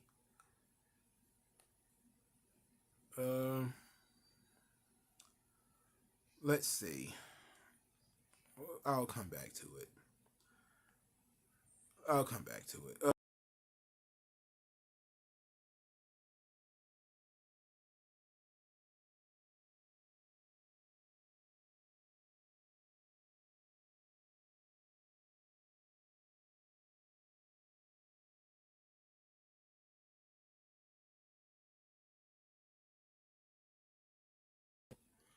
All right. Okay, so I managed to put something up there. Um, uh, Dana made a huge mistake on New Year's Eve, and he smacked his wife. Dana White really screwed up by smacking his wife. So we're gonna go into that real quick because the Dana White thing, it has been an absolute disaster, but it's been mostly um, I'm about to say the wrestling media, the MMA media, having a fit about Dana White. They have been waiting for this all their lives. They have been waiting. I do love talking about Vince. I really do. Vince McMahon is one of my favorite white people. Like, legit. Vince McMahon is like in my top 3 favorite white people. You know, I legit am a big fan of Vince McMahon and his psychopath, his brand of, you know, being a psychopath. It's special to me on a different level. He's legit one of my favorite white folks, and I don't know what I do without him. It's really weird to say that, but it's a fact. Um, Another one of my favorite white people is Robert De Niro. He's one of my favorite white people. Well, he was for a long time. He's one of my favorite white folks. He's not doing me any favors anytime soon. Recently, he's not helping me out at all recently because he's been a bit of a douchebag. Favors anytime soon. But he's not helping me right now. But Vince McMahon is easily top 1 or 2 white people ever born for me. I do love me some Vince McMahon. You know, he is absolutely a character from a TV show. You know, he's a supervillain from a comic book. How could you not love Vince? I mean, the only way for you to actually hate Vince is for you to take everything Vince does personally. You know, and for me, I don't take what Vince does personally. It doesn't affect me personally. You know, so I'm not that upset by it. Anyway, let's move on to Dana White. So there's a myriad of articles out here about Dana White and how Dana White needs to step down from UFC or what kind of punishment will occur for Dana White. There's just so many of these articles. But I do want to play some audio from Dana White from TMZ as he talks about the issue at hand. Now, we all saw the video. Did you see the video of Dana White slapping his wife? If you have not seen it, what ends up happening is Annie, I think her name is Annie White, Ann White. So here's the article actually. Dana White, this is from January 2nd. Dana White and his wife got physical with each other New Year's Eve, stunning onlookers at a crowded Cabo San Lucas nightclub. An incident Dana says was aggressively fueled by booze. The UFC honcho and Ann White, who've been married for 26 years, were celebrating Saturday night with friends in El Squid Row, but things took a turn shortly after they all welcomed him in 2023 at midnight. The couple and their group were in VIP area above the dance floor when Dana leaned over to say something to Ann. She reacted by slapping him across the face. Dana immediately slapped her back in the face before friends jumped in and pulled them apart. But it all played out in plain view of patrons down below. Eyewitnesses in the club tell TMZ Sports Dana and Ann both seemed heavily intoxicated prior to the violence, and the video seemed to bear that out because things went from 0 to 100 in an instant, seemingly for no reason. Further, we're told that the conflict was all over in less than a minute. We spoke to Dana about the incident, and he admits he and Ann have been drinking heavily and quickly adds, because no excuse for him getting physical, he told us, "You've heard me say for years, there's never an excuse to put your hands on a woman. And now here I am on TMZ talking about it." He says he's embarrassed by this horrible incident, and he and Ann have apologized to each other. He says they're, quote, good, but their biggest concern now is for their 3 kids, whom they've already discussed the fight. Meanwhile, Ann tells TMZ Sports, quote, "Dana and I have been married for almost 30 years. To say this is out of character for him is an understatement. Nothing like this has ever happened before. Unfortunately, we were both drinking too much on New Year's Eve and things got out of control on both sides. We've talked through this as a family and apologized to each other. I just hope people will respect our privacy for the sake of our kids." And that was it. So now let's play the audio of Dana White. Chloe knew you were using cocaine. What on earth? Why do I give a fuck about Lamar Odom and the Kardashians? He's a crackhead. Who cares? I don't care about this. Get us immediately to Dana White. Why don't you just tell us what happened that night? What happened leading up to that video? Well, I'm in Cabo, Mexico, for the holidays with my family. And my wife and I were out Saturday night on New Year's Eve. And, unfortunately, that's what happened. I'm one of the guys, you've heard me say for years, there's never, ever an excuse for a guy to put his hands on a woman. And now here I am on TMZ talking about it. But my wife and I have been married for almost 30 years. We've known each other since we were 12 years old. We've obviously been through some shit together. And we've got 3 kids. And, this is one of those situations that's, horrible. I'm embarrassed, but it's also one of those situations that is, right now, we're more concerned about our kids. We have 3 kids, and, obviously, since the video popped up, we've shown the kids the video, and, we're more focused on our family right now. People are going to have opinions on this, and most of the people's opinions would be right, and especially in my case. You don't put your hands on a woman ever. My wife and I obviously love each other. We've been together for a very long time. We've known each other since we were very little, and this is just one of those unfortunate situations. He's filibustering here. We've known each other for a very long time. He never actually says that he hit his wife. He never actually said, "I smacked my wife and I shouldn't have done that." He said it was an unfortunate situation. This is what happened.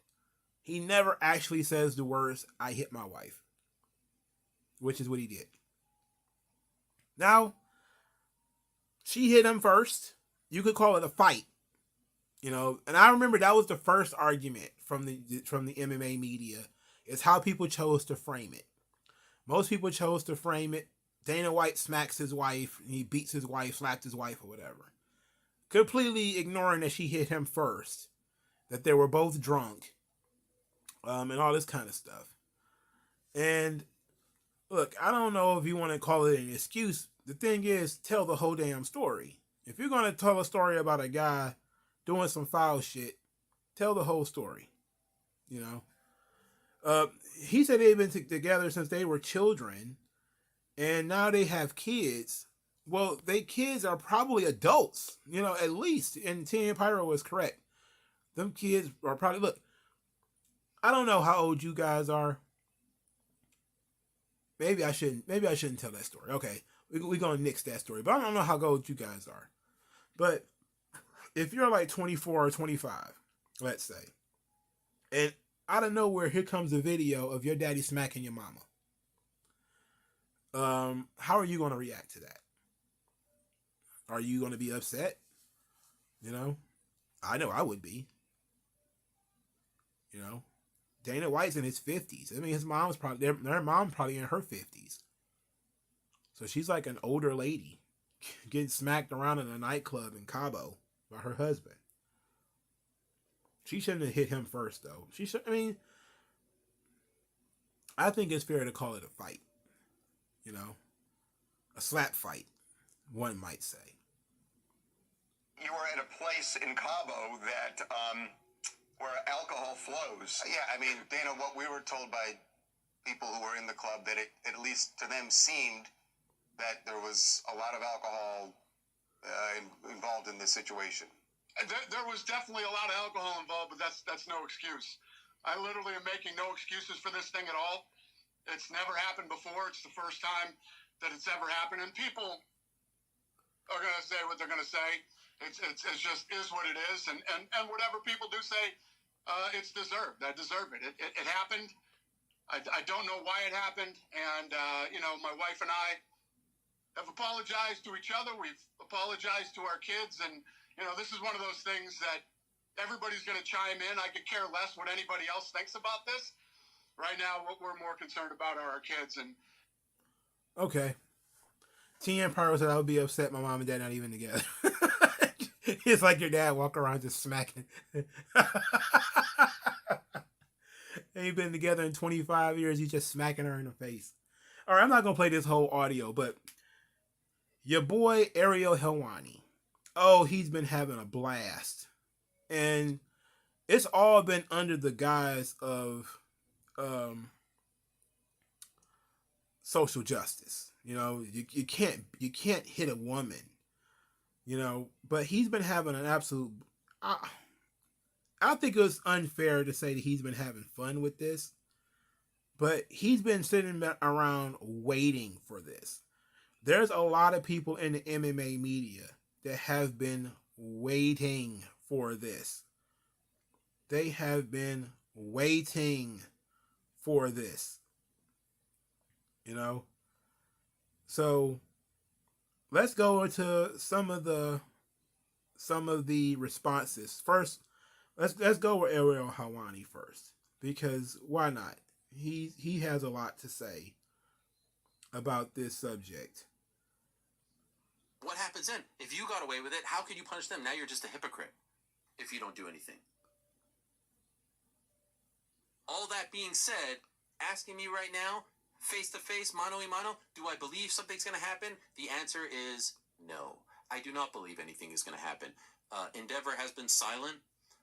Reporters have asked the UFC for a comment on this. They have said, I shit you not, refer to the TMZ article. This is a major league sports organization telling reporters to refer to a TMZ article for further comment on the president of the company involved in something like this. Are you kidding me? I mean, you want another indication of where we sit, of who we are? Refer to a TMZ article? Really? That's the response? So no, I don't think that anything is going to happen. I would be shocked if something did happen. This is going to get, quietly swept under the rug, and it'll be business as usual. Now, I've seen some media people write about this.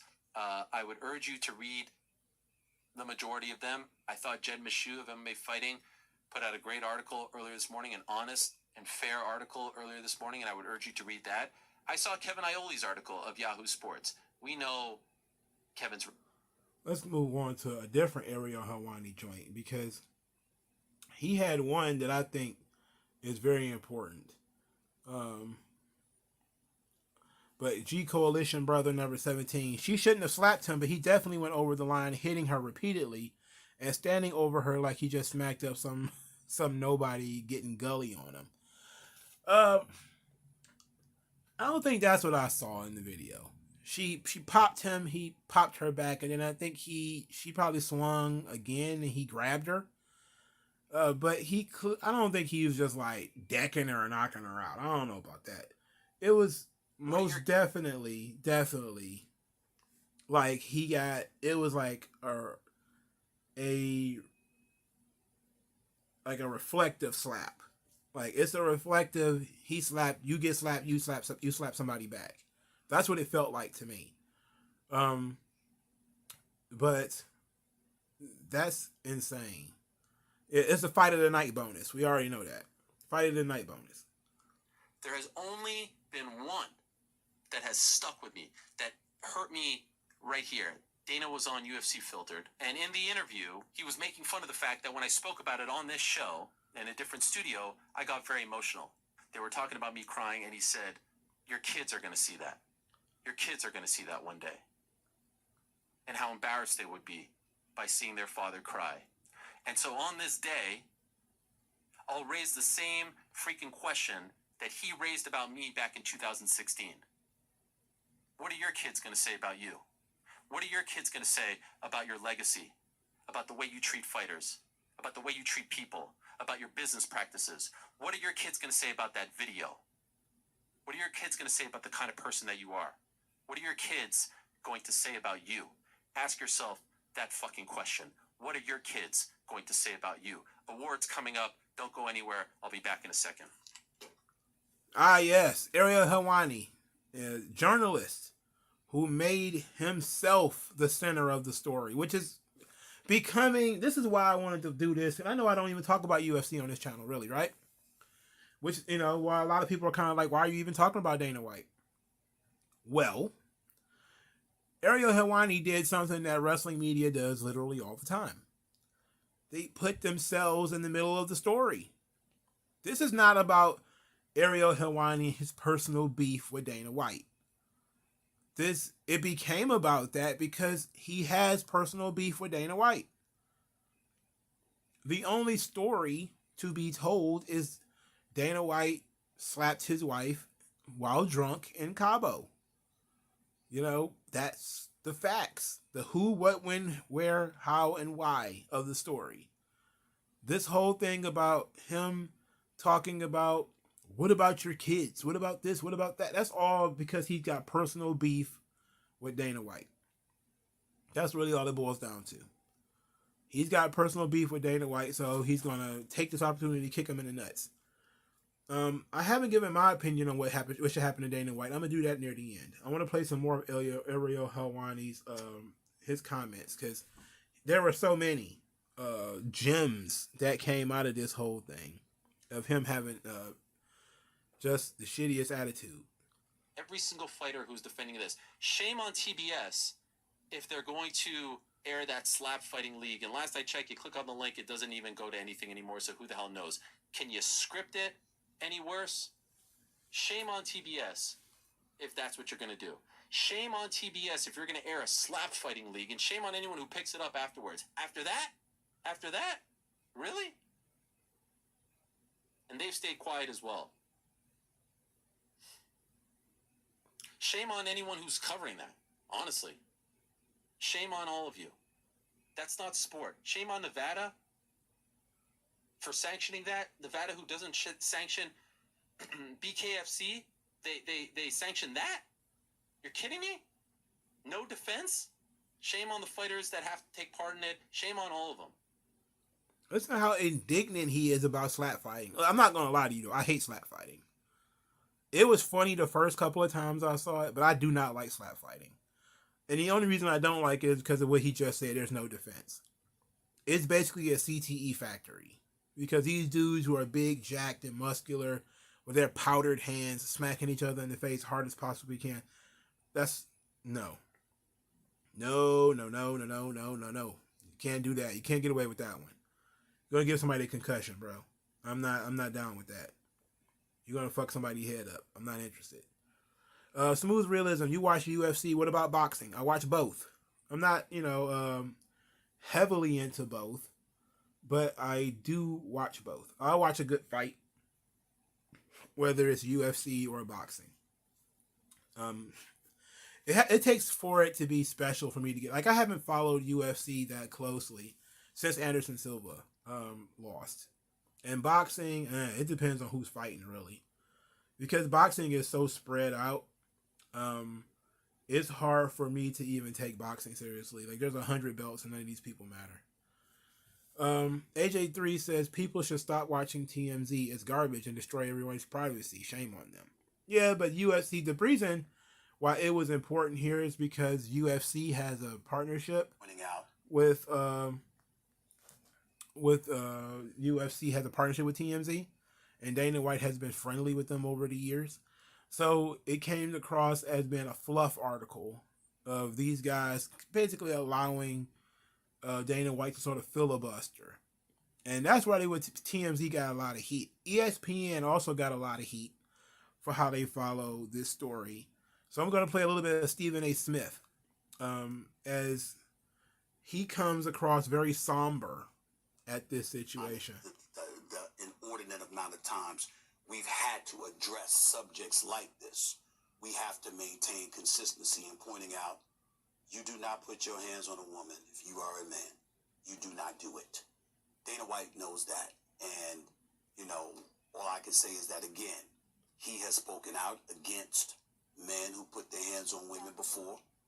And whatever punishment you would exact under these circumstances to somebody else is what he should apply to himself. But I love him. I could see him doing something even. So here's the thing. Stephen A. Smith said whatever punishment you would exact upon someone else is what you should put upon yourself. Which, to me, sounds pretty harsh, because there was somebody, I forget who, I don't have the tweet, where somebody says that UFC fighters have been fired for domestic violence, for hitting their wives or whatever. So that's basically telling Dana White he should step down. Will he actually step down? No, I don't. I don't think that'll happen. But it's an interesting conversation to have. Is this serious? I don't know, man. It's such a tough situation. Like it's cut and dry. The guy did hit his wife. It's not an allegation. It's not, but he wasn't arrested for hitting his wife. It was caught on video, and interestingly enough, I like that both him and his wife said we apologize to each other. Essentially, I apologize for hitting him. He apologized for hitting me. It's everybody else is getting indignant on her behalf, which is interesting. It feeds the sort of political agenda to be offended on somebody's behalf. I want to read a really outrageously indignant article a little bit about this whole thing. But let's continue this ESPN thing. Stricter, just because he's the leader, and he's the leader of men. So just to your point, not just what's enacted to a fighter, but maybe a little stiffer, because he's the head. I just want to say a couple of things. They talked about being drinking heavily. Yeah. When you're under the influence, not shining moments, often people don't make their best decisions. So in that sense, it's a cautionary tale. Yep. And in terms of it being an isolated incident, I've known Dana since I was 22. I have the utmost respect for him. Yes. And I don't judge people by their worst moment. I agree with you on that punishment part. Say, as a woman, it was also his wife's hands on him. So no one should be putting their hands on anyone. Okay. Male, female, female, male. Well, like I said, you're absolutely right. I don't disagree. I have nothing to add other than I just think it's important that if you're going to sit on this platform, you owe it to your audience to be honest, to be honest and forthcoming. Dana White is not just somebody I know in sports, nor you. He's a friend. Yeah. I love him. And I just wish the best for him and his family. And, he knows, he knows how wrong he was to do this. And he knows that we're on this air. He knew ahead of time because I reached out to him to let him know I would be talking about this morning. He knows that he crossed a line that he has never crossed before, and that he swears he will never cross again. And he's incredibly ashamed of himself. And that's just where we are right now. So I'm not a part of the whole cancel culture, and I don't judge people by their worst.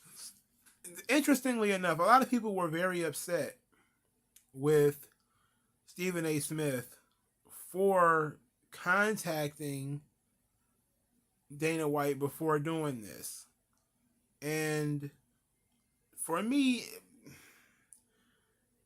I don't know where I sit on that. You know, it's like there is nothing wrong with telling people that you are going to follow, that you're going to write a story on them, or you're going to do a story on them. There's nothing wrong with that I see.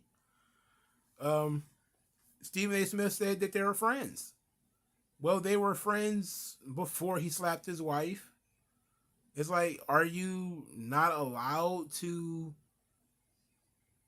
if you're going to be doing stories on your friends, tell the truth? Which is, it didn't stop Stephen A. Smith from saying what he said. He still said that, you know, he should exact whatever punishment he would exact on a fighter. And then when the girl, the young lady, said that maybe something a little bit stiffer because he's the boss, Stephen A. Smith agreed with her. So it didn't change his opinion. It's not like he softened on domestic violence because he's friends with, he didn't speak with his same vitriol because he's friends with Dana White.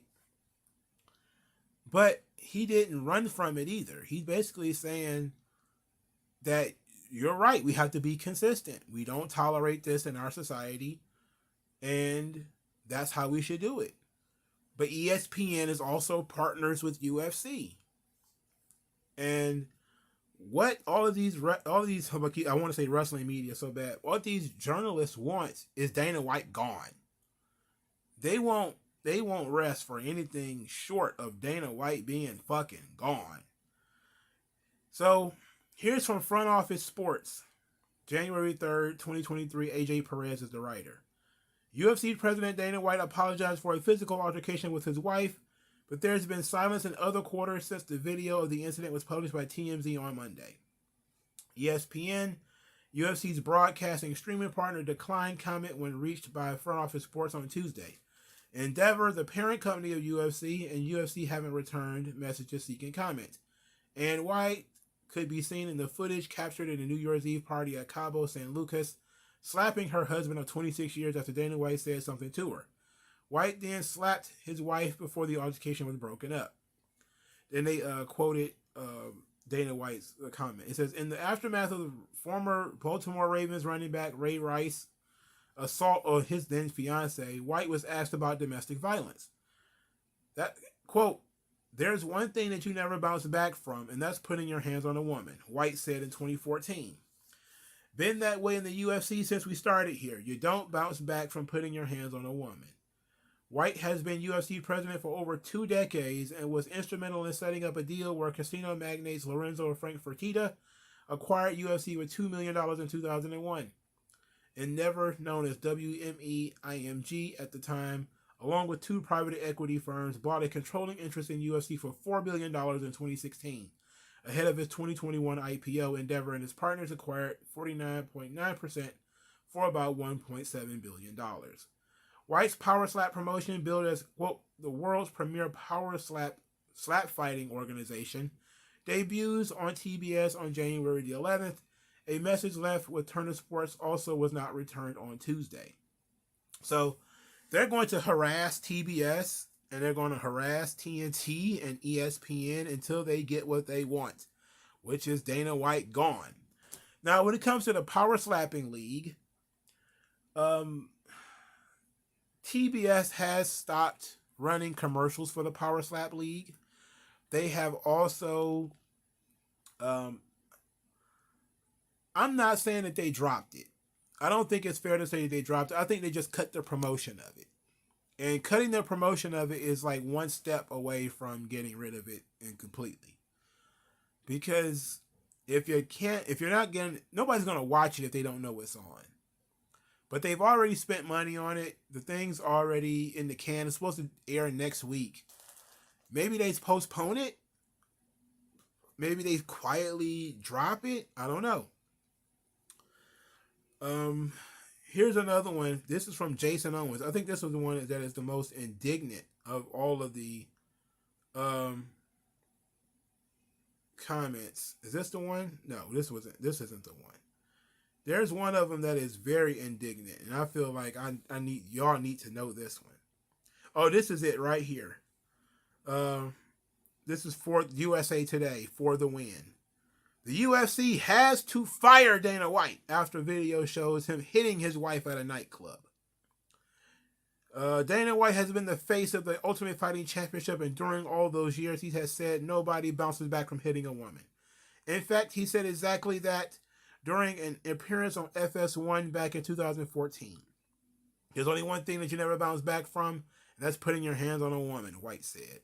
Well, over the holiday weekend, a video emerged of White hitting his wife Ann during a dispute at a packed nightclub in Cabo San Lucas, Mexico. And now it's time for the UFC owners and Endeavor to listen to White's words and show him the door. As he said, nobody bounces back from hitting a woman, and rightfully so. White talked to TMZ and gave a rambling statement that really made no sense at all. It was clearly just a way for the fight promoter spelled Promotor, that's not how you spell promoter, to try to take control of the story and do his best sweep it under the rug before it can become the big story that it should be. He starts breaking down White comments, saying, let's go through White's statement and try to make sense of what he said. We'll start with how he started it, admitting that he hit his wife Ann.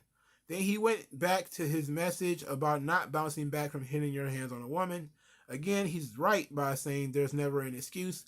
Here he is bringing up how long he and Ann have been married, which really doesn't matter at all.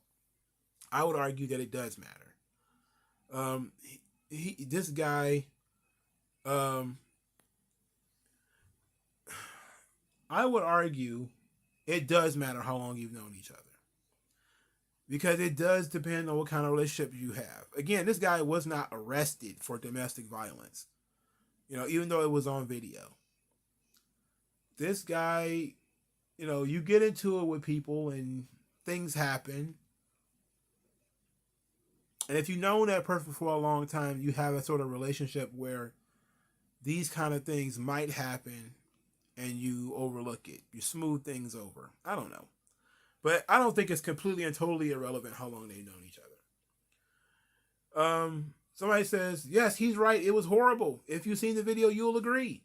Here's White again saying how long he's been married to his wife, and this was an, quote, unfortunate situation.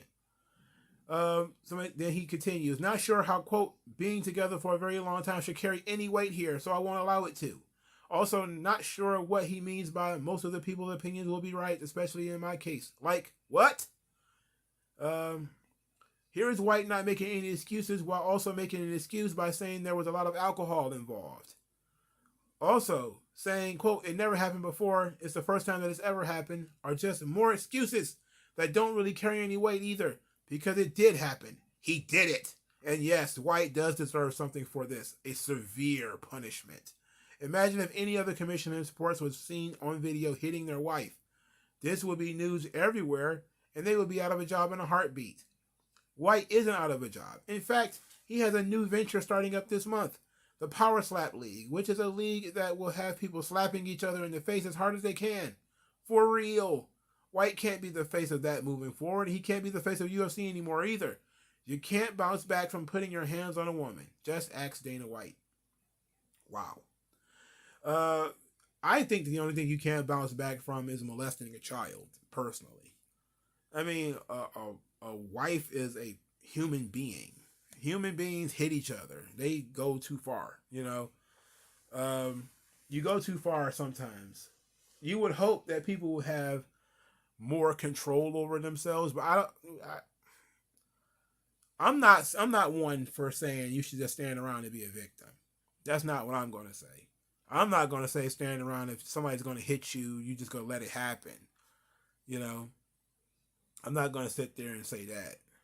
I'm all for self-defense, which is what it could have been in the Dana White. It was more retaliation than self-defense because she wasn't like continuously attacking him. But I'm not going to tell people to just stand there and get beat up, get smacked around by, and you build this like a barrier around people who say that, they can do whatever they want, but no, you can't do that. But Dana White has really been in some situations. So Here is another article. This was from MMA Fighting. This talks about some of the people who were released for domestic violence in the UFC. So it says, in practice, the hard line has proven to be blurry at best for every Will Choppy and Luis Pena that have been released by the UFC. Fighters like Abel Trujillo and Anthony Johnson were signed and re-signed to the promotion after Thiago Silva in 2014 with the claim that White that he never will work fighting the UFC again. Following an arrest for domestic violence, the UFC re-signed Silva after the charges against him were dropped, only to then recut him shortly thereafter. And then there was the entire Greg Hardy fiasco. A cynical person might look at the above examples, a very small collection of numerous instances in this sport and in this promotion, and draw the simple conclusion that actually a person only doesn't, quote, bounce back from domestic violence if that person lacks star power. In that regard, White is in luck. Aside from Conor McGregor, White is the biggest star in the UFC and seems well positioned to maintain his role atop the company. ESPN has already hand-waved the situation aside, declining to comment, and the UFC's parent company Endeavor has yet to issue any kind of statement. The hope, it seems, is that the situation might blow over quickly, and truth be told, it may. Combat sports have long existed on the periphery of mainstream athletics. Barring all but the most egregious violations of decorum, the world at large seems content to hand wave is W-A-I-V-E, which is not how you spell wave, away the various improprieties that take place in the MMA universe. If the response of various fighters and fans is any indication, much of that universe isn't all that interested in accountability either. And that's unfortunate, because without true accountability, there can be no progress. This guy and so many are just incredibly indignant. Just incredibly indignant. They want nothing but blood from Dana White. Quote, the prevention of domestic violence and the education of the athletes is to the utmost importance to the organization. UFC holds its athletes to the highest standard and will continue to take appropriate action if and when warranted. UFC requires all athletes to act in an ethical and responsible manner as mandated by the UFC Fighter Conduct Policy. The UFC said in a statement responding to HBO Real Sports story about domestic violence in MMA. The organization will not tolerate the domestic violence, sexual assault, or any other violation of the policy. Every athlete is deserving of due process, and all official allegations will be duly reviewed and thoroughly investigated by an independent party.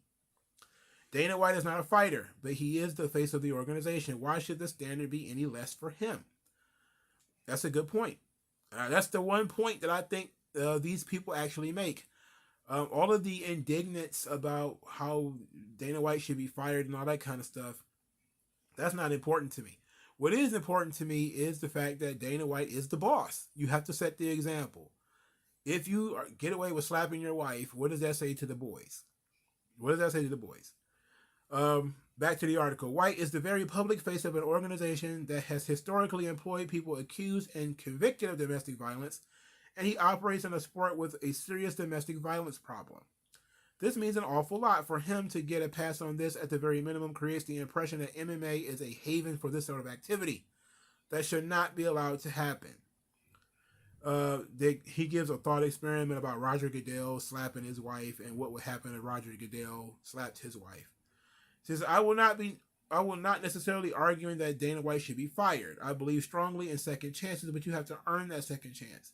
White needs to have a proper and public reckoning with his actions and how they may affect not just him and his family, but the numerous people that work for and with him, and the countless fighters that compete in his promotion. Yes, he issued an apology, one that on its face seems genuine, and that's a good start. But it's only a start. It should not be the end. Work with domestic violence nonprofits. Adopt more serious principles against signing fighters accused of domestic violence. Stand up and be a proactive force for change. Use this, quote, unfortunate situation, as you called it, as a catalyst for the better. That's the only way to put this incident behind you and move forward productively. Or just quit. After all, you don't bounce back from putting your hands on a woman. Oh my goodness. White man too, by the way. All of them are, as they usually are, right? It's, oh boy. Scary. These are scary, scary guys. Now, here's an interesting thing that's from this same article on MMAfighting.com. It says domestic violence is nothing new to MMA. Countless fighters, past and present, have faced charges for some form of domestic abuse. In fact, the problem is so bad that in 2015, HBO Real Sports did a piece on the subject, finding that the domestic violence arrests involving MMA fighters are more than double the national average. 750 per 100,000. But the problem has never arisen with the head of a major promotion. Now it has, and what comes next will be revealing. All right, so what do you guys think should happen?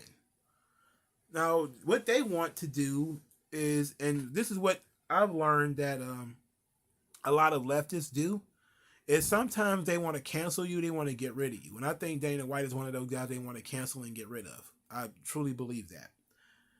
But what they would rather do for Dana White is to corrupt Dana White and turn corrupt Dana White into something they can use. That's why they want him to work with domestic violence nonprofits and adopt more serious principles and all this kind of shit.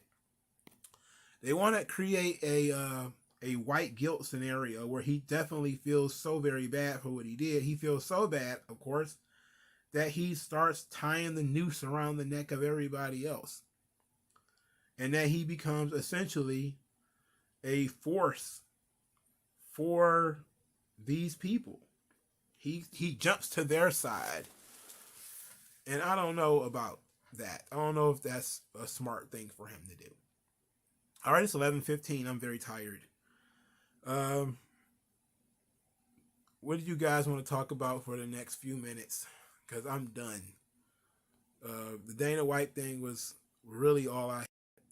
And it actually ended up being shorter than I thought it was going to be quite honest.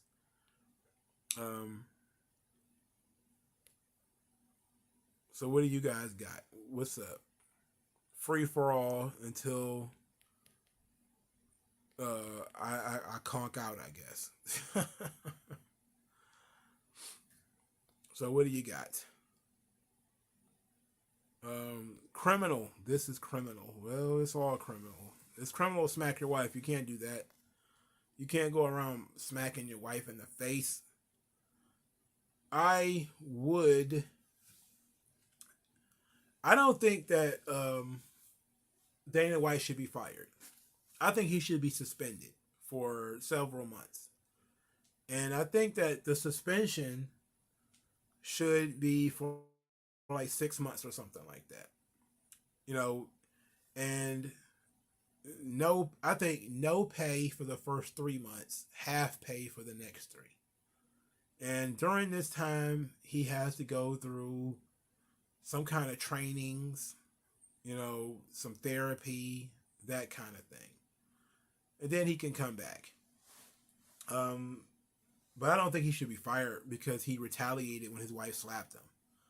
You know, I think you need to take into account that we do have video, so we can see what happened.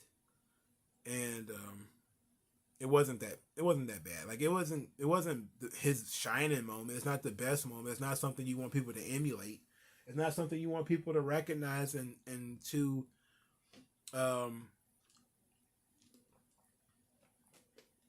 associate with your brand. But it's not like he punched his wife in the face and stomped her or some shit like that. It was interesting. So there that go. Smooth Realism says, you watching the Gervonta Davis fight this Saturday. Is he actually going to fight? Because I heard he actually said he wasn't going to fight after he got arrested for domestic violence. And then his wife turned around and said, oh, I made a mistake. Like, what? This dude got arrested for domestic violence, and then his wife was like, whoopsie. I didn't need to call the cops. I didn't need to do that. She must have found out that the bills were due, and somebody else was going to have to pay them if he was in jail. And she was going to ruin his life. I probably won't watch it because I got to work and I'll probably be going right to sleep afterwards.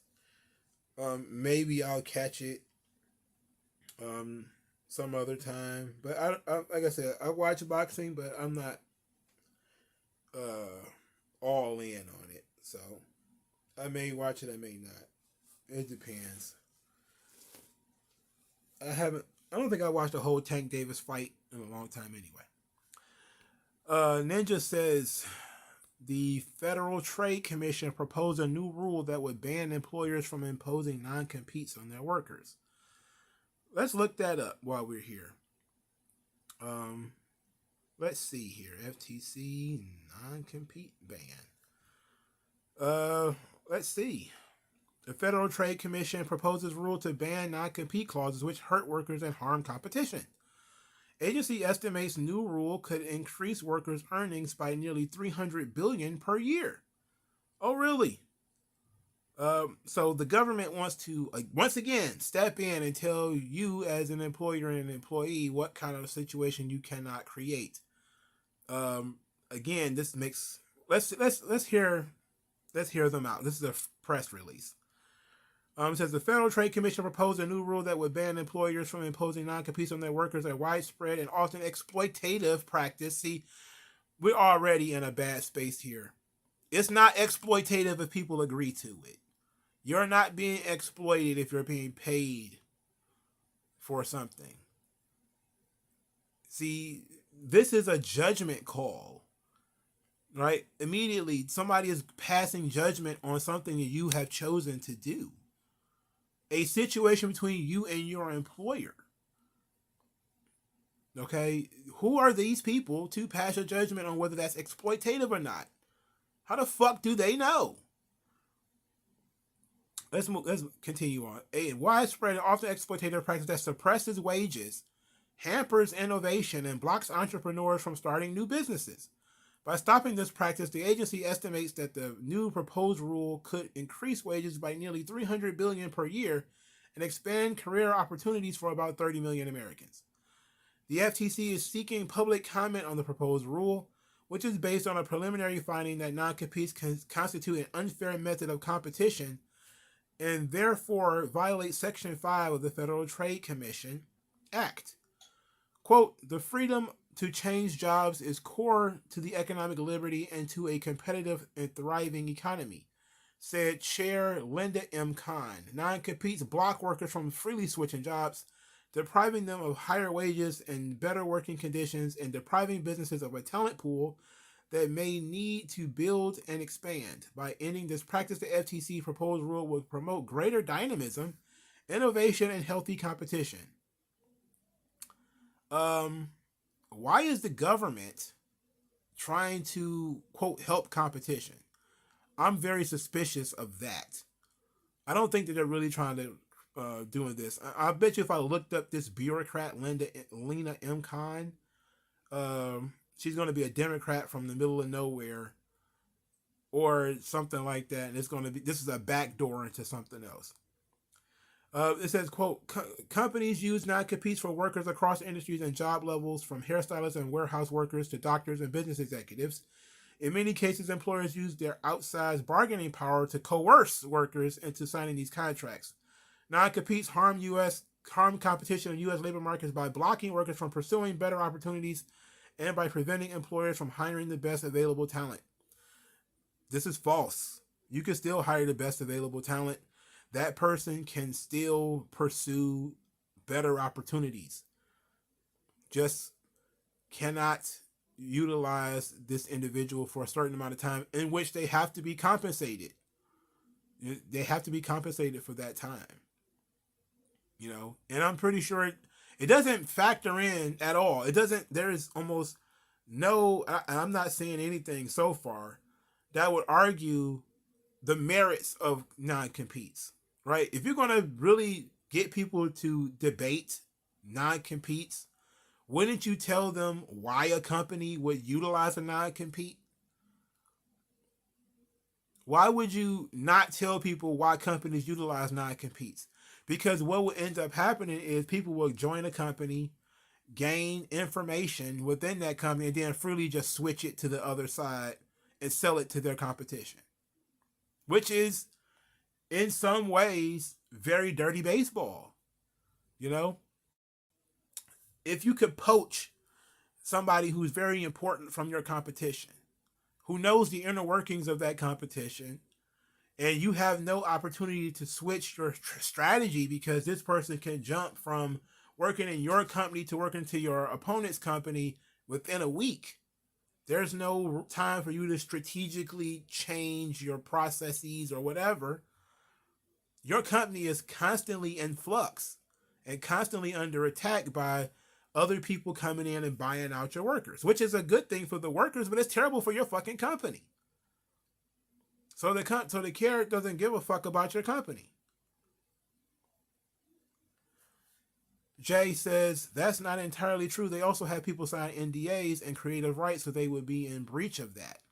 Well, then the company will turn around and say you can't sign a non-disclosure agreement. Because when they decide that something is exploitative, even though you signed it willingly on your own, regardless of what the contract says, if somebody who does not have to deal with that contract can then turn around and say, you know what, that's exploitation, then guess what? It's thrown out of the window. People hate non-disclosure agreements. They want non-disclosure agreements to go away too. They want people to say you can no longer sign a non-disclosure agreement or even suggest one because of people like Vince McMahon and some other folks who utilize non-disclosure agreements in their personal and business relationships because they don't want people gossiping about them, talking about them, or discussing what they do or whatever the case may be. Okay, and then the government turns around and says, well, we don't like the way that you utilize these non-disclosure agreements, so we're going to get rid of them. Fucking Lori Harvey uses non-disclosure agreements. I didn't even think about that, but yeah, a lot of people in Hollywood, they date each other. There's non-disclosure agreements. There's non-disclosure agreements between Beyonce and her hairstylist. There's all kinds of stuff like that may take place that is for a competitive advantage, but you're paying for that competitive advantage. It's not a free advantage. In exchange for signing a non-disclosure agreement or a non-compete, you are compensated. It is not fucking exploitation just because these people say so. If you don't like the terms of your contract, you don't have to sign it. There is no outsized bargaining power. You either like the fucking document or you don't. The best deals are you get what you want, I get what I want. All these nooks and crannies about non-disclosure agreements and non-competes, all that stuff is the shit that the company cares about because the company has something to protect. The public having an opinion on what the company, don't know what the fucking company does, doesn't even matter, just want to get involved and muck it up because we feel like we deserve to know every fucking thing or have your fingers in every fucking thing, is a violation of the rights between this person and their ability to do business with their own company. If anything, people might actually lose money because non-disclosure agreements or non-competes are gotten rid of. But I don't see in this article anywhere where they discuss why non-disclosure agreements now you got me talking about NDAs, damn it. Why non-competes might be utilized. Let's go back into the article, by the way, just in case we come across it. It says companies use non-competes for workers across industries, such job levels, best available talent. Research shows that employers use the non-competes, blah, blah, blah, blah, that are unenforceable under state law, said Elizabeth Wilkins, Director of Office Policy Planning. The proposed rule will ensure that employers can't exploit their outsized bargaining power to limit the workers' opportunities and stifle competition. Well, you want to stifle competition. Yes, that's what you want to do. You can't stifle competition in perpetuity forever. So if you want to limit that, they can't have a non-compete for 5 years or something like that. Okay. I think 6 months is still a bit much. You need to be able, if your company needs to be a little bit more nimble and, you need to be able to change fair in a month or two or whatever. But again, understand what we're talking about when it comes to something like a non-compete. You could be talking about a marketing firm. Let's say your marketing firm worked on Nestle's, thing, and then all of a sudden somebody who is a competition to Nestle wants to utilize your marketing firm, but it's like, okay, but you signed a non-compete against Nestle, well, with Nestle, so that you wouldn't jump to this other company immediately. If you were Nestle, you're like, what the fuck? We just, opened up our books and we just pitched all these ideas that now can be taken over here just because, we can't protect our own shit. Like, everything that the government does is about making sure that companies can't protect themselves. I don't understand that. Why does the government give a fuck about this? Why do they even care? And I can't figure out for the life of me why. I'm reading this thing, and it's just them saying the same shit over and over again. It hinders competition. It's outsized bargaining power. It's yada yada yada. It says the rule will apply to independent contractors and anyone who works for an employer, whether paid or unpaid. It would also require employers to rescind existing non-competes and actively inform workers that they are no longer in effect. The proposed rule would generally not apply to other types of employment restrictions like non-disclosure agreements. However, other types of employment restrictions could be subject to the rule if they are so broad in scope that they function as non-competes. But that's just for now. Because if they can get away with this, then they might as well just negotiate the contracts on your behalf then. This is, again, the government making these blanket rules without really understanding. Again, I do not see at all anywhere where the government is saying this is decided as for non-competes. This is what they argue non-competes do. And this is what we're arguing non-competes do and why they're bad. Here, come out and have a public word about it. Let's talk about it. That's not what they're saying. They're giving you an essay about why non-competes are bad and then saying, we want public comment. It's like, fuck you. You're not telling anybody anything. You're not telling anybody anything. You're literally jumping to the conclusion that everything is Lena Khan, a British-born American legal scholar serving as chairwoman of the Federal Trade Commission, a student at Yale. She became known for her work in antitrust and competition law after publishing the influential essay Amazon's Antitrust Paradox. She was nominated by President Joe Biden to the commission in March 2021 and has served since June 2021 following her confirmation. She is also an associate professor at law at Columbia Law School. I guessed it right, didn't I? I knew she was going to be, well, I didn't know she was going to be goddamn British, but a British legal scholar is going to start telling people, who is likely a socialist because he's a fucking college professor. She's an expert on competition, guys. She's an expert on competition. Get the fuck out of here. Jay, here's a question. You think Vince will ultimately insert himself back into the day-to-day? Because from what I read, is he's just there to negotiate the program and rights deals. That's what I am getting out of this whole thing, is that it's basically he wants to, if there's going to be a sale, he wants to negotiate that. He wants to negotiate the rights deals for Raw and SmackDown and possibly the new Saudi deal and some of the other stuff they got going on. He wants to be in on the ground floor of that stuff. That stuff he has to sign off on anyway. So, and he basically wants to oversee that strategic process.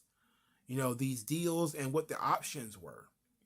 So, do I think he'll, get it in the muck and the mire of the day-to-day? Probably not. But once he's sitting in the seat again, who knows? He might start feeling a little bit froggy and start popping up at Raw all over again. Who knows? That FTC rule got me really wound up. And I'm glad Ninja brought it up because I wouldn't have seen that myself. Thank you, Ninja. I appreciate that. So my response to that was 100% off the cuff. Because whenever the government wants to do something, it's almost always the opposite of what they say they want to do. We want to increase competition. It's like, no, you're trying to fuck somebody. Who are you trying to fuck? And my guess is probably Tesla. If I have to make a guess, it's probably they want to be able to have unlimited access to like Tesla's engineering and stuff like that. They probably have non-competes on their engineers and non-disclosures and all that kind of stuff. And they'll eventually, one by one, attack those things and knock them down. It's going to happen. And at some point, the government just might as well just take control over negotiating on people's behalf. It might just be like a worldwide union where some bureaucrat from some boring place in the middle of nowhere pops up and negotiates your contract on your behalf because, well, you're a young whippersnapper who doesn't know anything about anything, and I'll take care of you. Fuck you. Jaden Young with an unrelated topic saying, what's their thoughts on Crime Time? Interesting characters. Didn't get much out of them. I thought they had a important role on the show. They were funny. But I don't understand why we talking about Crime Time. Like, this is like the second or third person that's talked about Crime Time on here. Top Dog is also talking about Crime Time. I do think it's a kind of shame they never won the tag team titles. But they were a fun team, you know? I think that they served a purpose. You know, they put smiles on faces. I think a serious heel Crime Time probably would have worked out. You know, it probably would have came across like the gangsters. New Jack and Mustafa. But I like Crime Time. They're one of those teams where they were fun, but what else is there?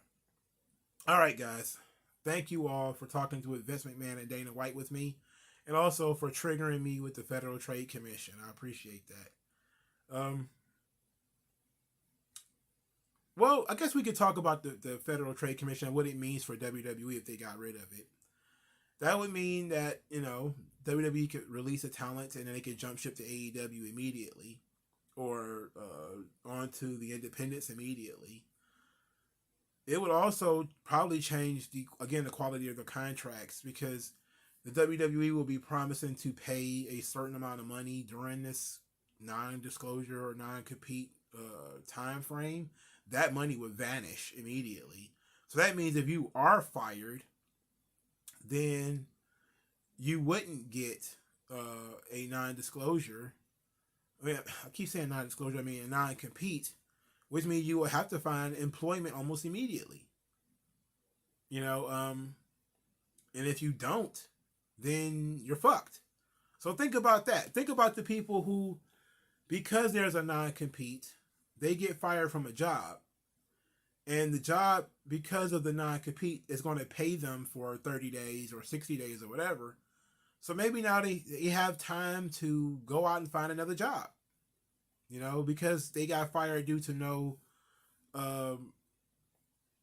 you know, I would say no problem of their own, but they got fired or whatever, or they got released or whatever it may be. And you don't understand why. For some people, that non-compete is time for them to hustle up on another job, hustle up on some more income. That's how it works sometimes. Again, these things can work against you because it does work against you in some way. Like a non-compete for WWE would be, you know, somebody like, you know, let's say Sasha Banks, let's say she was released back in June, she could have jumped ship to AEW the next week. You know, but I doubt that she would have been worth a lot of money then, for sure. But is she worth less money now? You know, like, that's going to be the debate. That's what they're claiming. They're claiming that, you know, you're worth less money if you have to wait 30 days. It's like, okay, so then what is it about those 30 days that is valuable to the other company? Maybe we should be asking that question, but we're not going to. because we're not debating the subject. We're dictating. We're telling you this is awful, and you're going to just either be quiet or agree. So I have a problem with that. But non-competes aren't the be all end all. You know, when it comes to WWE, they still own the intellectual property, and that's really the be all end all is the look and the name and that kind of stuff. What makes a wrestler familiar, you know. The FTC, is, aka another way for the government to get in everyone's business. Yeah. I'm see the government. They got these bureaucrats where they sit around and think about shit like this all day. They come up with "you're a victim" because, again, if you wanted to be fair, you would tell people why a non-compete exists. They exist in the military. They exist everywhere. You know, in companies that could quickly, where turnover is happening. Non-competes could be for any reason. The government is not really looking at it from it's any reason. They're trying to make a moral argument and then saying, we're the moral righteous. We're trying to make better competition. It's like that's a thing where the companies themselves are going to deal with that, and they're going to decide what's good for competition and what's not. You know, and it's not for the government to force everybody onto this playing field where you are now open up to having your IP and ideas stolen away.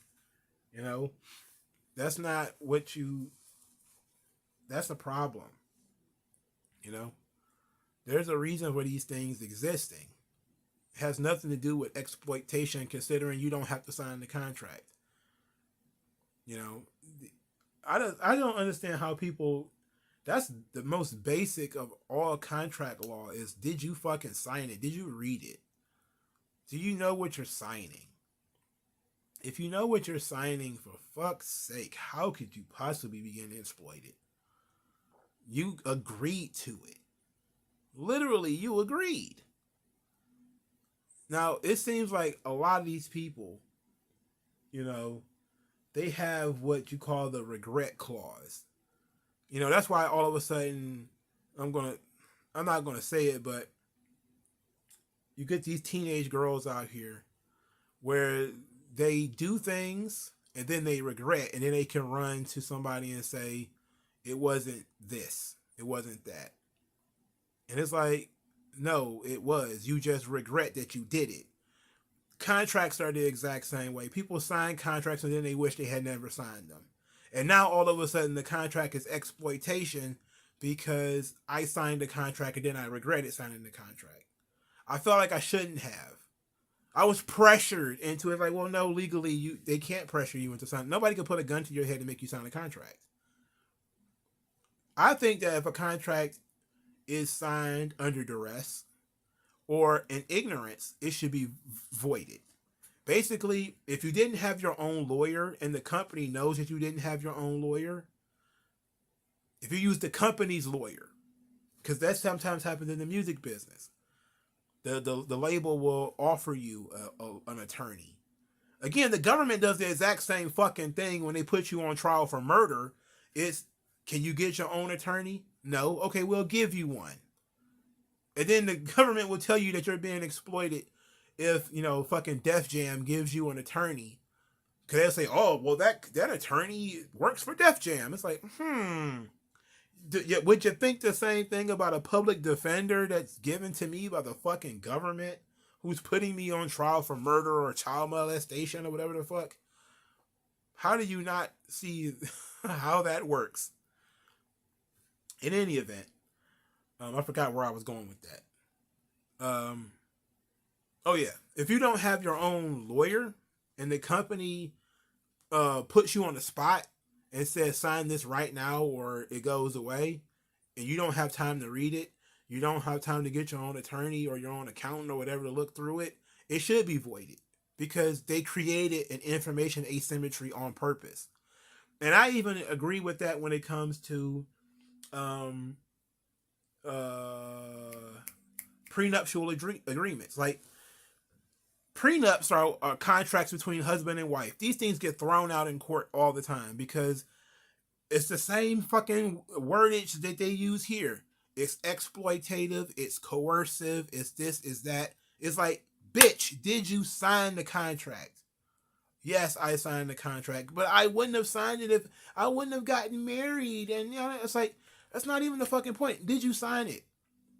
Now, I've read a story where a guy decided 5 minutes before the wedding he wants a prenup, and he slaps down a sheet of paper right in front of you and says, sign this or we're not getting married. Okay, under that circumstance, I would say throw that prenup out. She didn't got time to read it. She didn't get her own lawyer, whatever.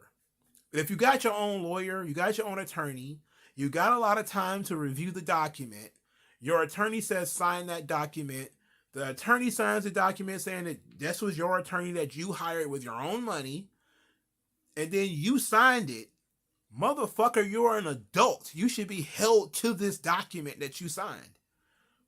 Period. Fucking period. What these people continue to do every single time is try to include the guilt clause. I feel bad about signing it. Oh no, I was pressured into signing it. Oh no, I was forced into signing it. They do the same thing with plea deals.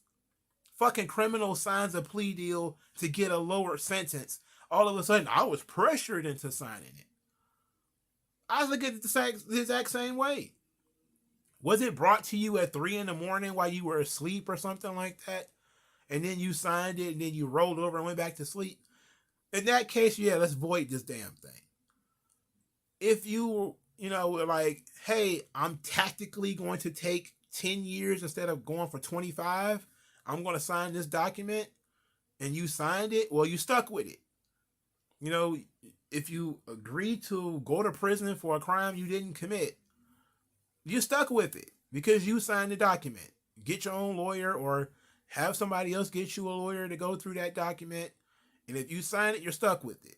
There is becoming an increasingly ridiculous guilt economy of people who are adults who sign these fucking contracts and then they feel bad and wish they hadn't.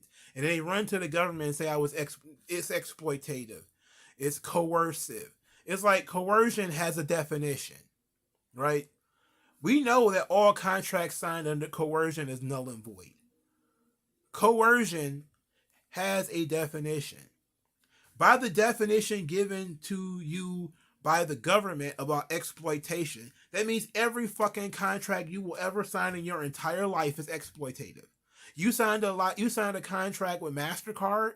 Guess what? You don't get to negotiate with fucking MasterCard. You don't get a lawyer and bring them into with MasterCard when you sign a contract for a credit card. That's not how that works.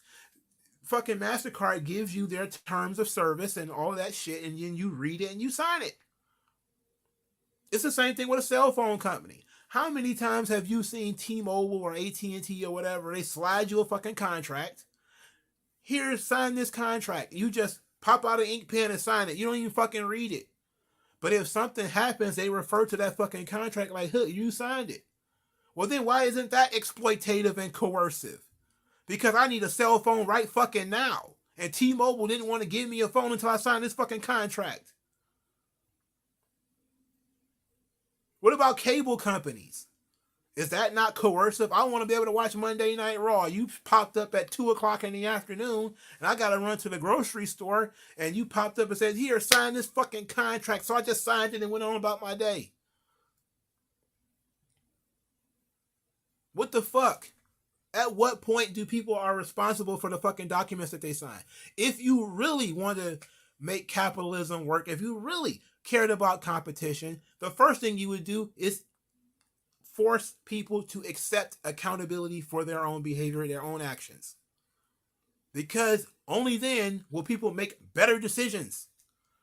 If somebody signs a fucked up contract one time, they're not going to do it again. They sign one fucked up contract, they're less likely to sign another fucked up contract. Because now they're going to realize, hey, I got fucked up in that one. We're going to do it right this time. You know, musicians go through that a lot. Their first contract is usually the shittiest because they don't know anything. They just want to get off the block. They just want to get out of, they just want to be successful. They want access to the money. They want to get on the road and do all this kind of stuff. They'll sign whatever. But then once they're in for 5 years, 4 years or whatever, now they're a little bit smarter. They paid taxes. They've paid their agent and their accountants and they ain't got no money. Like, oh no, fuck this. I want a better contract. Around that time, it should be time to renegotiate your contract anyway. I'm just sitting back thinking about all the contracts we don't really negotiate. All the shit we don't talk about that turns into, well, there's exploitation. Like, what the fuck? Who says it's exploitation? That's a judgment call. Let me make my own fucking judgments. I don't need the fucking government making that decision for me. And then I know that they don't have my best interest at heart. It's all about fucking over Amazon. Like this girl's writing articles about fucking over Amazon or fucking over Uber or whatever. That's really all they care about. It's how they can stick it to their enemies, not how they can help anybody. You help people by opening up the board, not by stifling the board. Companies can do whatever they want to get a competitive advantage. If the workers see that, okay, this is going to create a competitive advantage for them, apparently they're going to pay for it. And as long as I would say, if you want to say something like that, I would say you can't force somebody to sign a non-disclosure agreement or a non-compete without paying them. If somebody wants, it's like you have to pay people for your signature. But it's another document. You sign the document because you want to. If it's a condition of employment, now they don't have a problem with you signing them fucking union contracts as a condition of employment, which is basically coercion and exploitation, right? They complain, oh, exploitation, coercion. What about the UAW? You can't work here unless you sign this contract with the UAW, a separate contract with the UAW, which says that you're going to pay union dues. And they can take them directly out of your check before you even get paid. So it's not like you have to sit down and pay union dues like the water bill. That shit comes out of your paycheck. They get it before you even get paid. Nobody talks about how that's exploitative, how that's coercive, because it's a condition of employment. If a non-disclosure or a non-compete is part of a condition of employment, then it's no fucking different than a union contract as a condition of employment.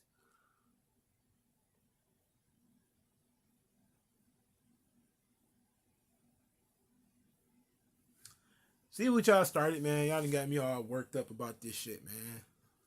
I'm about to go to bed. I got a headache. Thank you, everybody who stopped through. I appreciate you. Hopefully we all had some fun tonight. We all learned some stuff. We talked about it. We shot the shit. I appreciate it. We got up to 40 viewers tonight. I like that. I'm going to give you guys a round of applause. We got up to 40. I think 40 viewers might be the most viewers we ever had on this stream at one time. So thank everybody for our continued support. And I'll talk to you guys later, man. Peace out.